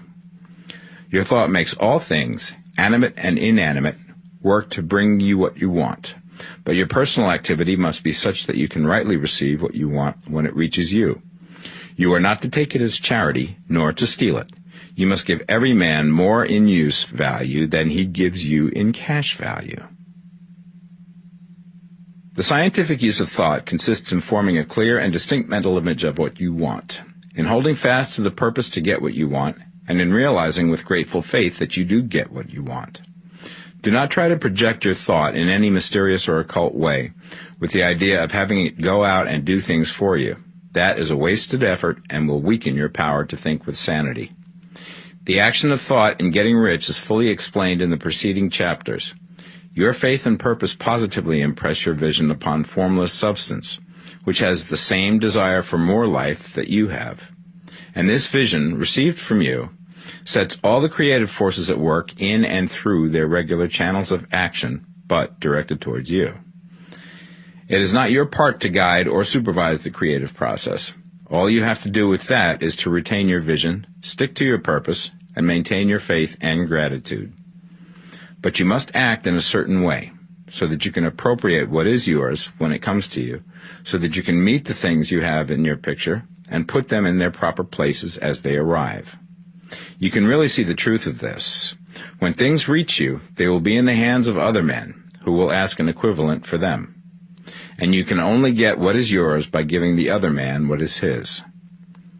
Your pocketbook is not going to be transformed into a Fortunata's purse, which shall be always full of money without effort on your part. This is the crucial point in the science of getting rich, right here, where thought and personal action must be combined. There are very many people who, consciously or unconsciously, set the creative forces in action by the strength and persistence of their desires, but who remain poor because they do not provide for the reception of the thing they want when it comes. By thought, the thing you want is brought to you. By action, you receive it. Whatever your action is to be, it is evident that you must act now. You cannot act in the past, and it is essential to the clearness of your mental vision that you dismiss the past from your mind. You cannot act in the future, for the future is not here yet, and you cannot tell how you will want to act in any future contingency until that contingency has arrived. Because you are not in the right business or the right environment now, do not think that you must postpone action until you get into the right business or environment. And do not spend time in the present taking thought as to the best course in possible future emergencies. Have faith in your ability to meet any emergency when it arrives. If you act in the present with your mind on the future, your present action will be with a divided mind and will not be effective. Put your whole mind into present action. Do not give your creative impulse to original substance, and then sit down and wait for results. If you do, you will never get them. Act now. There is never any time but now, and there never will be any time but now. If you are ever to begin to make ready for the reception of what you want, you must begin now. And your action, whatever it is, must most likely be in your present business or employment, and must be upon the persons and things in your present environment. You cannot act where you are not, you cannot act where you have been, and you cannot act where you are going to be. You can act only where you are. Do not bother as to whether yesterday's work was well done or ill done. Do today's work well.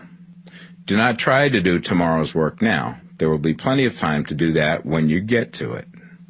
Do not try, by occult or mystical means, to act on people or things that are out of your reach.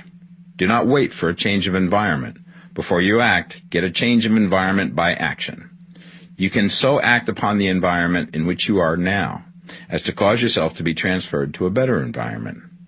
Hold with faith and purpose the vision of yourself in the better environment, but act upon your present environment with all your heart and with all your strength and with all your mind.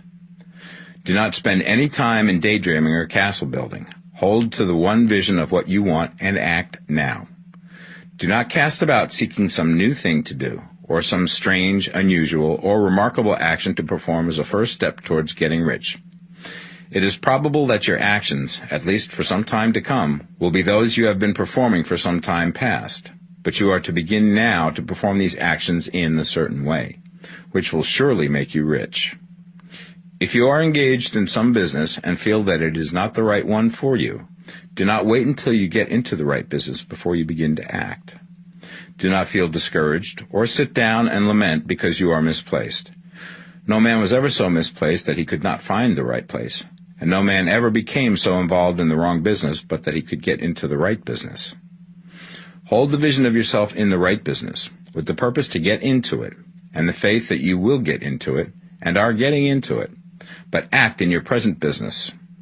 Use your present business as the means of getting a better one, and use your present environment as the means of getting into a better one.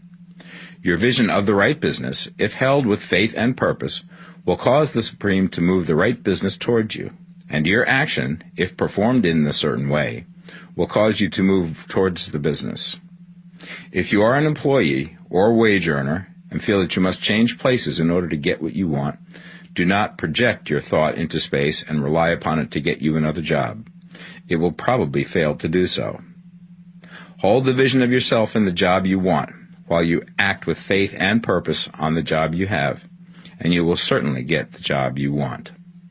Your vision and faith will set the creative force in motion to bring it toward you, and your action will cause the forces in your own environment to move you toward the place you want. In closing this chapter, we will add another statement to our syllabus. There is a thinking stuff from which all things are made, and which, in its original state, permeates, penetrates, and fills the interspaces of the universe. A thought in this substance produces the thing that is imaged by the thought. Man can form things in his thought, and by impressing his thought upon formless substance, can cause the thing he thinks about to be created. In order to do this, man must pass from the competitive to the creative mind. He must form a clear mental picture of the thing he wants, and hold this picture in his thoughts with the fixed purpose to get what he wants, and the unwavering faith that he does get what he wants, closing his mind to all that may tend to shake his purpose, dim his vision, or quench his faith. That he may receive what he wants when it comes, man must act now upon the people and things in his present environment. Chapter 12. Efficient Action. You must use your thought as directed in previous chapters and begin to do what you can do where you are, and you must do all that you can do where you are. You can advance only by being larger than your present place, and no man is larger than his present place who leaves undone any of the work pertaining to that place. The world is advanced only by those who more than fill their present places. If no man quite filled his present place, you can see that there must be a going backward in everything. Those who do not quite fill their present places are dead weight upon society, government, commerce, and industry. They must be carried along by others at a great expense. The progress of the world is retarded only by those who do not fill the places they are holding. They belong to a former age and a lower stage or plane of life, and their tendency is towards degeneration. No society could advance if every man was smaller than his place. Social evolution is guided by the law of physical and mental evolution. In the animal world, evolution is caused by excess of life. When an organism has more life than can be expressed in the function of its own plane, it develops the organs of a higher plane, and a new species is originated. There never would have been new species had there not been organisms which more than filled their places. The law is exactly the same for you. Your getting rich depends upon your applying this principle to your own affairs. Every day is either a successful day or a day of failure, and it is the successful days which get you what you want. If every day is a failure, you can never get rich, while if every day is a success, you cannot fail to get rich. If there is something that may be done today, and you do not do it, you have failed in so far as that thing is concerned, and the consequences may be more disastrous than you imagine. You cannot foresee the results of even the most trivial act. You do not know the workings of all the forces that have been set moving in your behalf. Much may be depending on your doing some simple act.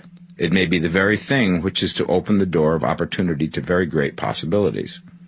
You can never know all the combinations which Supreme Intelligence is making for you in the world of things and of human affairs.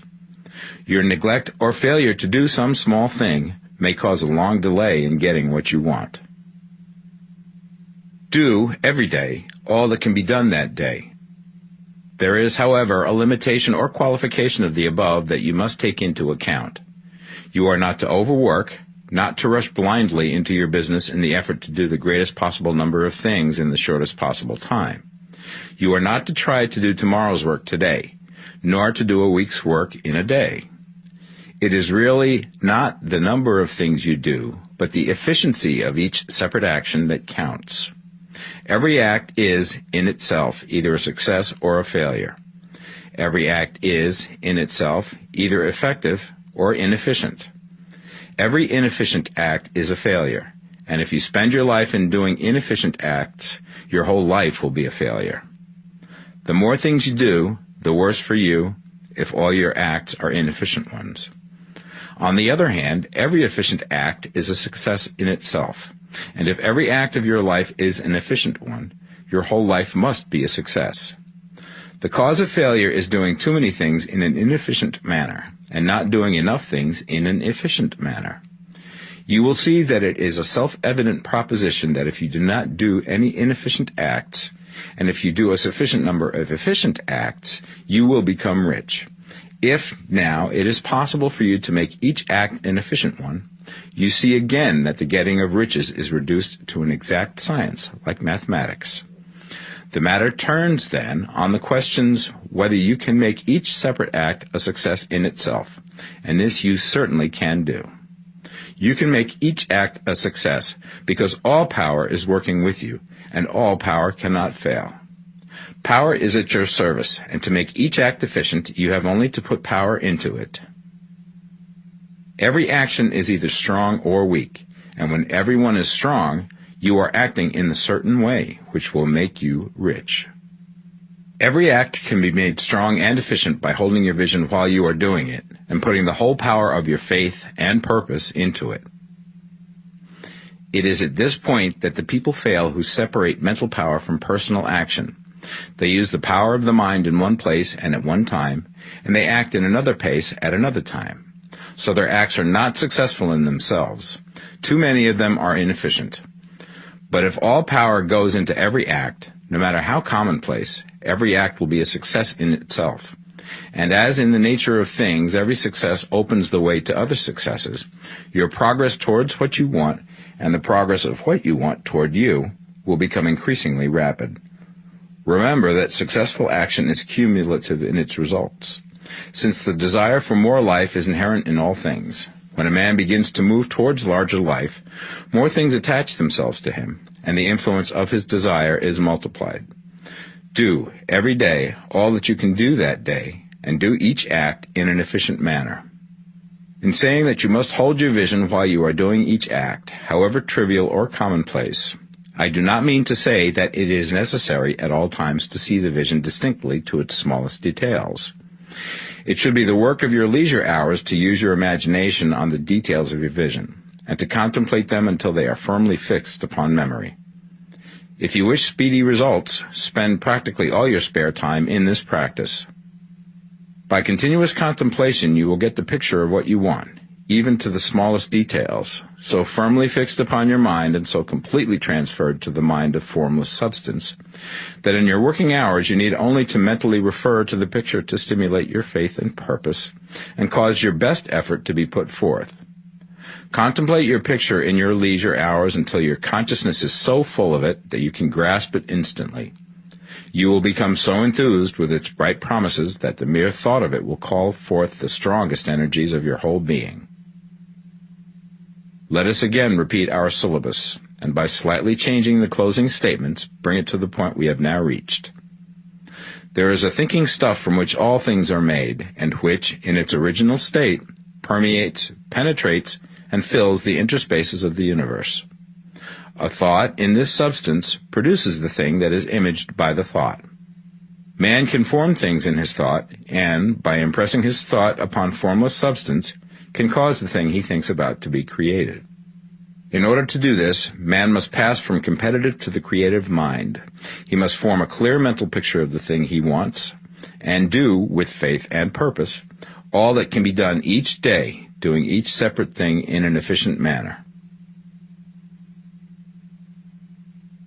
Chapter 13. Getting into the right business. Success in any particular business depends for one thing upon your possessing in a well-developed state the faculties required in that business. Without good musical faculty, no one can succeed as a teacher of music. Without well-developed mechanical faculties, no one can achieve great success in any of the mechanical trades. Without tact and the commercial faculties, no one can succeed in the mercantile pursuits. But to possess in a well-developed state the faculties required in your particular vocation does not ensure getting rich. There are musicians who have remarkable talent and who yet remain poor. There are blacksmiths, carpenters, and so on who have excellent mechanical ability, but who do not get rich. And there are merchants with good faculties for dealing with men who nevertheless fail. The different faculties are tools. It is essential to have good tools, but it is also essential that the tools should be used in the right way. One man can take a sharp saw, a square, a good plane, and so on, and build a handsome article of furniture. Another man can take the same tools and set to work to duplicate the article, but his production will be a botch. He does not know how to use good tools in a successful way. The various faculties of your mind are the tools with which you must do the work which is to make you rich. It will be easier for you to succeed if you get into a business for which you are well equipped with mental tools. Generally speaking, you will do best in that business which will use your strongest faculties, the one for which you are naturally best fitted. But there are limitations to this statement also. No man should regard his vocation as being irrevocably fixed by the tendencies with which he was born. You can get rich in any business, for if you have not the right talent you can develop that talent. It merely means that you will have to make your tools as you go along, instead of confining yourself to the use of those with which you were born. It will be easier for you to succeed in a vocation for which you already have the talents in a well-developed state, but you can succeed in any vocation, for you can develop any rudimentary talent, and there is no talent of which you have not at least the rudiment. You will get rich most easily in point of effort if you do that for which you are best fitted, but you will get rich most satisfactorily if you do that which you want to do. Doing what you want to do is life, and there is no real satisfaction in living if we are compelled to be forever doing something which we do not like to do, and can never do what we want to do. And it is certain that you can do what you want to do. The desire to do it is proof that you have within you the power which can do it. Desire is a manifestation of power. The desire to play music is the power which can play music seeking expression and development. The desire to invent mechanical devices is the mechanical talent seeking expression and development. When there is no power, either developed or undeveloped, to do a thing, there is never any desire to do that thing. And where there is strong desire to do a thing, it is certain proof that the power to do it is strong, and only requires to be developed and applied in the right way. All things else being equal, it is best to select the business for which you have the best developed talent. But if you have a strong desire to engage in any particular line of work, you should select that work as the ultimate end at which you aim. You can do what you want to do, and it is your right and privilege to follow the business or avocation which will be most congenial and pleasant. You are not obliged to do what you do not like to do, and should not do it except as a means to bring you to the doing of the thing you want to do. If there are past mistakes whose consequences have placed you in an undesirable business or environment, you may be obliged for some time to do what you do not like to do. If you feel that you are not in the right vocation, do not act too hastily in trying to get into another one.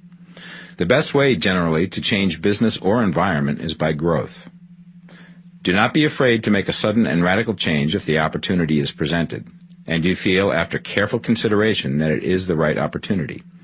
But never take sudden or radical action when you are in doubt as to the wisdom of doing so. There is never any hurry on the creative plane, and there is no lack of opportunity. When you get out of the competitive mind, you will understand that you never need to act hastily. No one else is going to beat you to the thing you want to do. There is enough for all. If one space is taken, another and a better one will be opened for you a little further on. There is plenty of time. When you are in doubt, wait. Fall back on the contemplation of your vision, and increase your faith and purpose. And by all means, in times of doubt and indecision, cultivate gratitude. A day or two spent in contemplating the vision of what you want, and in earnest thanksgiving that you are getting it, will bring your mind into such close relationship with the Supreme that you will make no mistake when you do act. There is a mind which knows all there is to know, and you can come into close unity with this mind by faith and the purpose to advance in life if you have deep gratitude. Mistakes come from acting hastily, or from acting in fear or doubt, or in forgetfulness of the right motive, which is more life to all and less to none. As you go on in the certain way, opportunities will come to you in increasing number, and you will need to be very steady in your faith and purpose, and to keep in close touch with the all-mind by reverent gratitude. Do all that you can do in a perfect manner every day, but do it without haste, worry, or fear. Go as fast as you can, but never hurry. Remember that in the moment you begin to hurry, you cease to be a creator and become a competitor. You drop back upon the old plane again. Whenever you find yourself hurrying, call a halt. Fix your attention on the mental image of the thing you want, and begin to give thanks that you are getting it. The exercise of gratitude will never fail to strengthen your faith and renew your purpose. Chapter 14. The Impression of Increase. Whether you change your vocation or not, your actions for the present must be those pertaining to the business in which you are now engaged. You can get into the business you want by making constructive use of the business you are already established in, by doing your daily work in a certain way. And insofar as your business consists in dealing with other men, whether personally or by letter, the key thought of all your efforts must be to convey to their minds the impression of increase. Increase is what all men and women are seeking. It is the urge of the formless intelligence within them, seeking fuller expression. The desire for increase is inherent in all nature. It is the fundamental impulse of the universe. All human activities are based on the desire for increase. People are seeking more food, more clothes, better shelter, more luxury, more beauty, more knowledge, more pleasure. Increase in something, more life. Every living thing is under this necessity for continuous advancement. Where increase of life ceases, dissolution and death set in at once. Man instinctively knows this, and hence he is forever seeking more. This law of perpetual increase is set forth by Jesus in the parable of the talents. Only those who gain more retain any. From him who hath not shall be taken away even that which he hath. The normal desire for increased wealth is not an evil or a reprehensible thing. It is simply the desire for more abundant life. It is aspiration. And because it is the deepest instinct of their natures, all men and women are attracted to him who can give them more of the means of life. In following the certain way, you are getting continuous increase for yourself, and you are giving it to all with whom you deal. You are a creative center from which increase is given off to all. Be sure of this, and convey assurance of the fact to every man, woman, and child with whom you come in contact. No matter how small the transaction, even if it be only the selling of a stick of candy to a little child, put into it the thought of increase, and make sure that the customer is impressed with the thought. Convey the impression of advancement with everything you do, so that all people shall receive the impression that you are an advancing man, and that you advance all who deal with you. Even to the people whom you meet in a social way, without any thought of business, and to whom you do not try to sell anything, give the thought of increase. You can convey this impression by holding the unshakable faith that you, yourself, are in the way of increase, and by letting this faith inspire, fill, and permeate every action. Do everything that you do in the firm conviction that you are an advancing personality, and that you are giving advancement to everybody. Feel that you are getting rich, and that in doing so you are making others rich, and conferring benefits to all. Do not boast or brag of your success, or talk about it unnecessarily. True faith is never boastful. Wherever you find a boastful person, you find one who is secretly doubtful and afraid. Simply feel the faith, and let it work out in every transaction.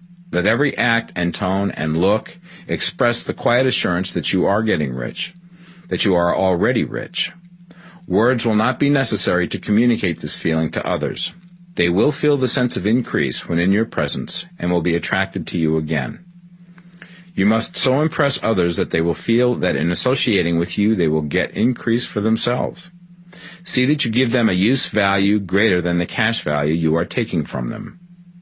Take an honest pride in doing this, and let everybody know it, and you will have no lack of customers. People will go where they are given increase, and the Supreme, which desires increase in all, and which knows all, will move towards you men and women who have never heard of you. Your business will increase rapidly, and you will be surprised at the unexpected benefits which will come to you. You will be able from day to day to make larger combinations, secure greater advantages, and to go on into a more congenial vocation if you desire to do so. You must never lose sight of your vision of what you want, or your faith and purpose to get what you want. Let me here give you another word of caution in regards to motives. Beware of the insidious temptation to seek for power over other men. Nothing is so pleasant to the unformed or partially developed mind as the exercise of power or dominion over others. The desire to rule for selfish gratification has been the curse of the world. For countless ages, kings and lords have drenched the earth with blood in their battles to extend their dominions. This is not to seek more life for all, but to get more power for themselves.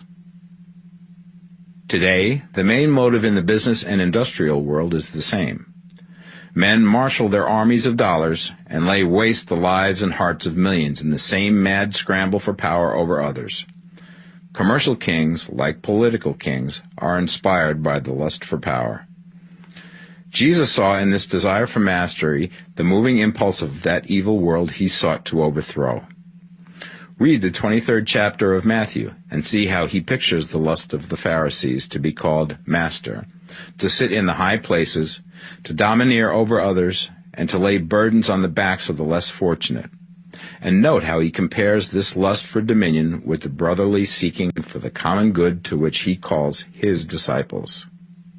Look out for the temptation to seek for authority, to become a master, to be considered as one who is above the common herd, to impress others by lavish display, and so on. The mind that seeks for mastery over others is the competitive mind, and the competitive mind is not the creative one. In order to master your environment and your destiny, it is not at all necessary that you should rule over your fellow men, and indeed, when you fall into the world's struggle for the high places, you begin to be conquered by fate and environment, and your getting rich becomes a matter of chance and speculation. Beware the competitive mind. No better statement of the principle of creative action can be formulated than the favorite declaration of the late Golden Rule Jones of Toledo. What I want for myself, I want for everybody. Chapter 15. The Advancing Man. What I have said in the last chapter applies as well to the professional man and the wage earner as to the man who is engaged in mercantile business. No matter whether you are a physician, a teacher, or a clergyman, if you can give increase of life to others and make them sensible of the fact, they will be attracted to you and you will get rich. The physician who holds the vision of himself as a great and successful healer, and who works towards the complete realization of that vision with faith and purpose, as described in former chapters, will come into such close touch with the source of life that he will be phenomenally successful. Patients will come to him in throngs.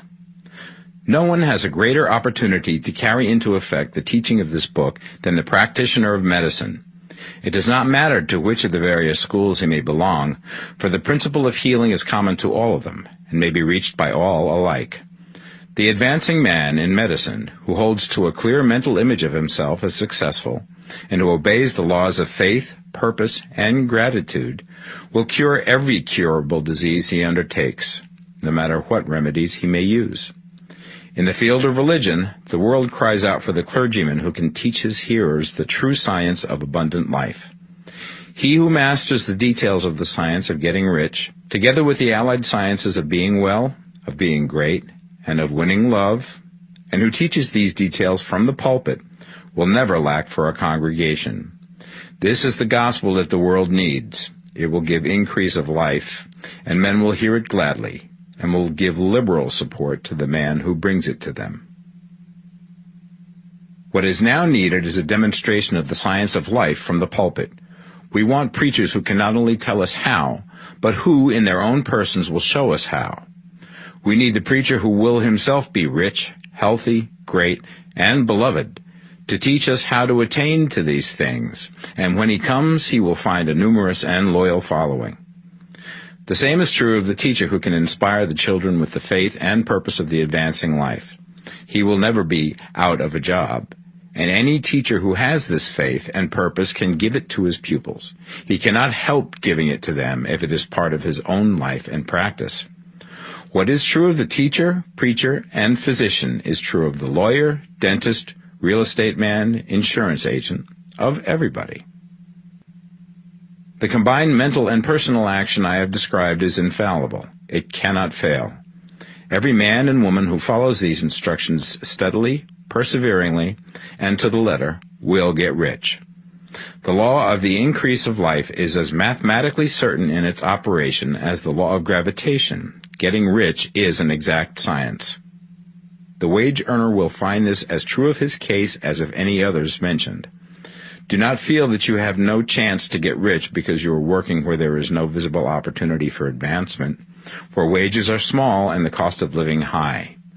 Form your clear mental vision of what you want and begin to act with faith and purpose. Do the work that you can do every day and do each piece of work in a perfectly successful manner. Put the power of success and the purpose to get rich into everything that you do. But do not do this merely with the idea of currying favor with your employer in the hopes that he or those above you will see your good work and advance you. It is not likely that they will do so. The man who is merely a good workman, filling his place to the very best of his ability and satisfied with that, is valuable to his employer, and it is not to the employer's interest to promote him. He is worth more where he is. To secure advancement, something more is necessary than to be too large for your place.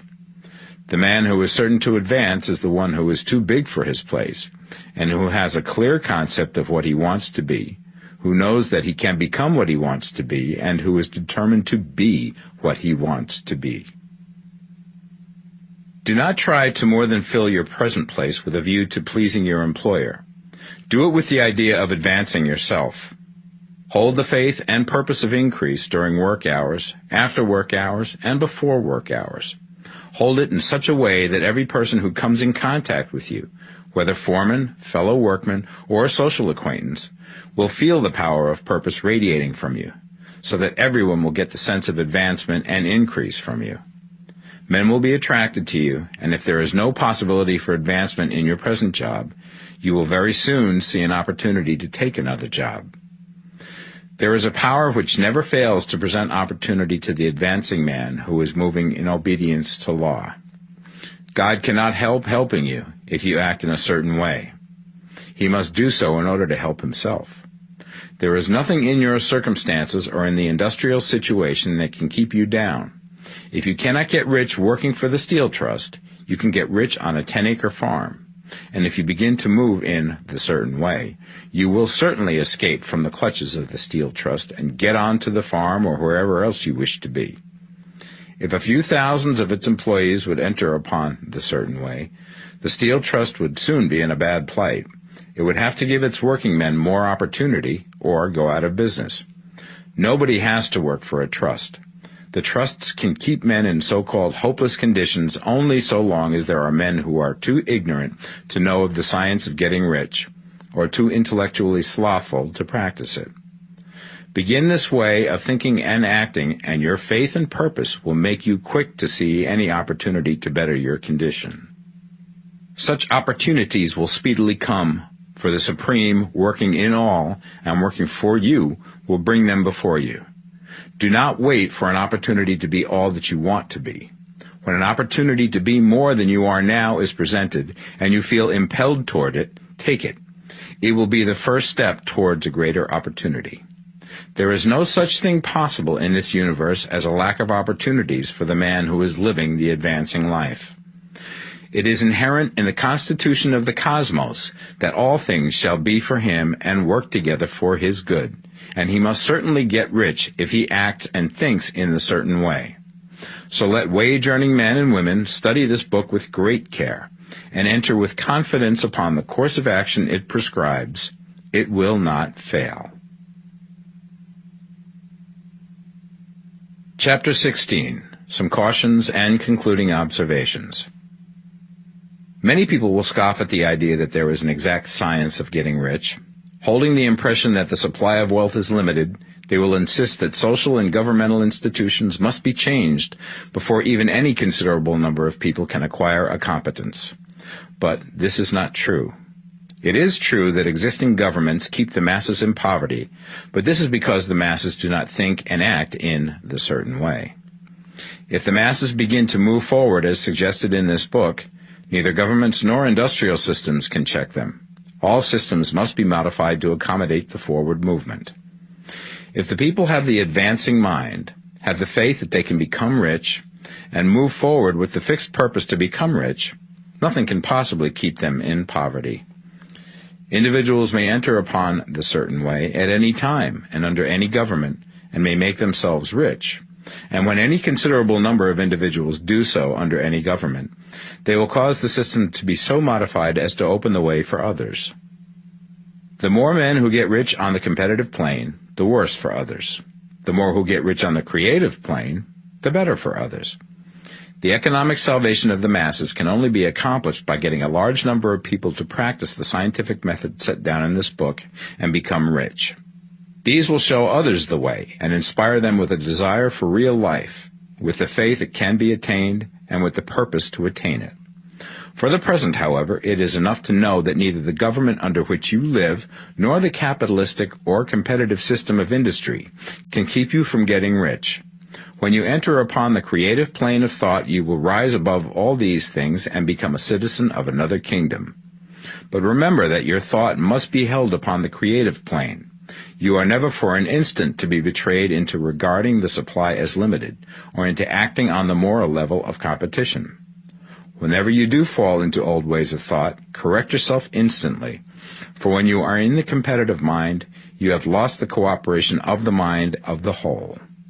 Do not spend any time in planning as to how you will meet possible emergencies in the future, except as the necessary policies may affect your actions today. You are concerned with doing today's work in a perfectly successful manner, and not with emergencies which may arise tomorrow. You can attend to them as they come. Do not concern yourself with questions as to how you shall surmount obstacles which may loom upon your business horizon, unless you can see plainly that your course must be altered today in order to avoid them. No matter how tremendous an obstruction may appear at a distance, you will find that if you go on in the certain way, it will disappear as you approach it, or that a way over, through, or around it will appear. No possible combination of circumstances can defeat a man or woman who is proceeding to get rich along strictly scientific lines. No man or woman who obeys the law can fail to get rich, any more than one can multiply 2 by 2 and fail to get 4. Give no anxious thought to possible disasters, obstacles, panics, or unfavorable combinations of circumstances. It is time enough to meet such things when they present themselves before you in the immediate present, and you will find that every difficulty carries with it the wherewithal for its overcoming. Guard your speech. Never speak of yourself, your affairs, or of anything else in a discouraged or discouraging way. Never admit the possibility of failure, or speak in a way that infers failure as a possibility. Never speak of times as being hard, or of business conditions as being doubtful. Times may be hard and business doubtful for those who are on the competitive plane, but they can never be so for you. You can create what you want, and you are above fear. When others are having hard times and poor business, you will find your greatest opportunities. Train yourself to think of and to look upon the world as a something which is becoming, which is growing, and to regard seeming evil as being only that which is undeveloped. Always speak in terms of advancement. To do otherwise is to deny your faith, and to deny your faith is to lose it. Never allow yourself to feel disappointed. You may expect to have a certain thing at a certain time and not get it at that time, and this will appear to you like failure. But if you hold to your faith, you will find that the failure is only apparent. Go on in the certain way, and if you do not receive that thing, you will receive something so much better that you will see that the seeming failure was really a great success. A student of this science had set his mind on making a certain business combination which seemed to him at the time to be very desirable, and he worked for some weeks to bring it about. When the crucial time came, the thing failed in a perfectly inexplicable way. It was as if some unseen influence had been working secretly against him. He was not disappointed. On the contrary, he thanked God that his desire had been overruled, and went steadily on with a grateful mind. In a few weeks, an opportunity so much better came his way that he would not have made the first deal on any account, and he saw that a mind which knew more than he knew had prevented him from losing the greater good by entangling himself with the lesser. That is the way every seeming failure will work out for you, if you keep your faith, hold to your purpose, have gratitude, and do, every day, all that can be done that day, doing each separate act in a successful manner. When you make a failure, it is because you have not asked for enough. Keep on, and a larger thing than you were seeking will certainly come to you. Remember this. You will not fail because you lack the necessary talent to do what you wish to do. If you go on as I have directed, you will develop all the talent that is necessary to the doing of your work. It is not within the scope of this book to deal with the science of cultivating talent, but it is as certain and simple as the process of getting rich. However, do not hesitate or waver for fear that when you come to any certain place, you will fail for lack of ability. Keep right on, and when you come to that place, the ability will be furnished to you. The same source of ability which enabled the untaught Lincoln to do the greatest work in government ever accomplished by a single man is open to you. You may draw upon all the mind there is for wisdom to use in meeting the responsibilities which are laid upon you. Go on in full faith. Study this book. Make it your constant companion until you have mastered all the ideas contained in it. While you are getting firmly established in this faith, you will do well to give up most recreations and pleasure, and to stay away from places where ideas conflicting with these are advanced in lectures or sermons.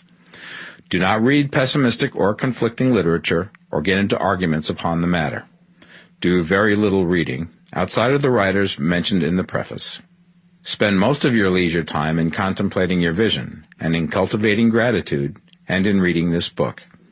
It contains all you need to know of the science of getting rich, and you will find all the essentials summed up in the following chapter.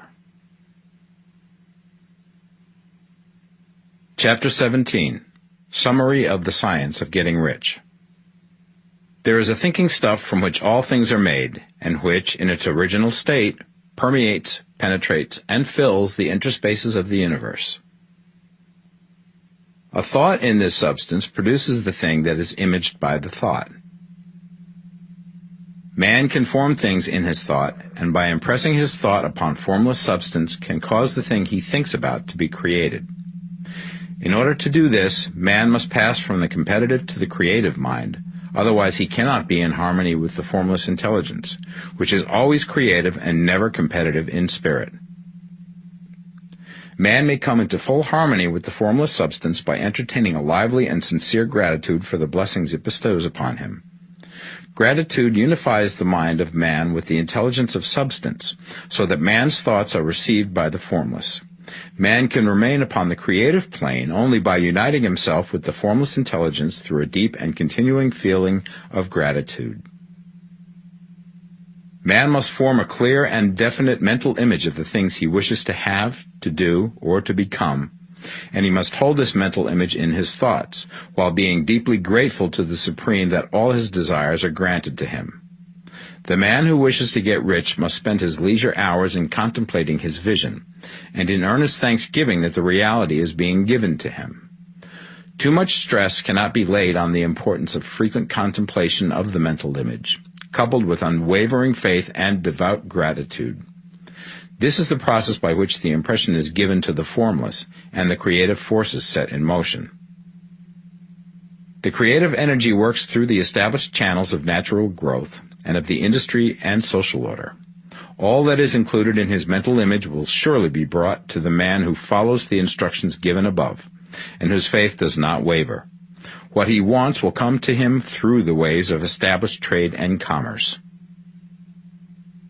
In order to receive his own when it shall come to him, man must be active, and this activity can only consist in more than filling his present place. He must keep in mind the purpose to get rich through the realization of his mental image. And he must do, every day, all that can be done that day, taking care to do each act in a successful manner. He must give to every man a use value in excess of the cash value he receives, so that each transaction makes for more life, and he must so hold the advancing thought that the impression of increase will be communicated to all with whom he comes in contact. The men and women who practice the foregoing instructions will certainly get rich, and the riches they receive will be in exact proportion to the definiteness of their vision, the fixity of their purpose, the steadiness of their faith, and the depth of their gratitude.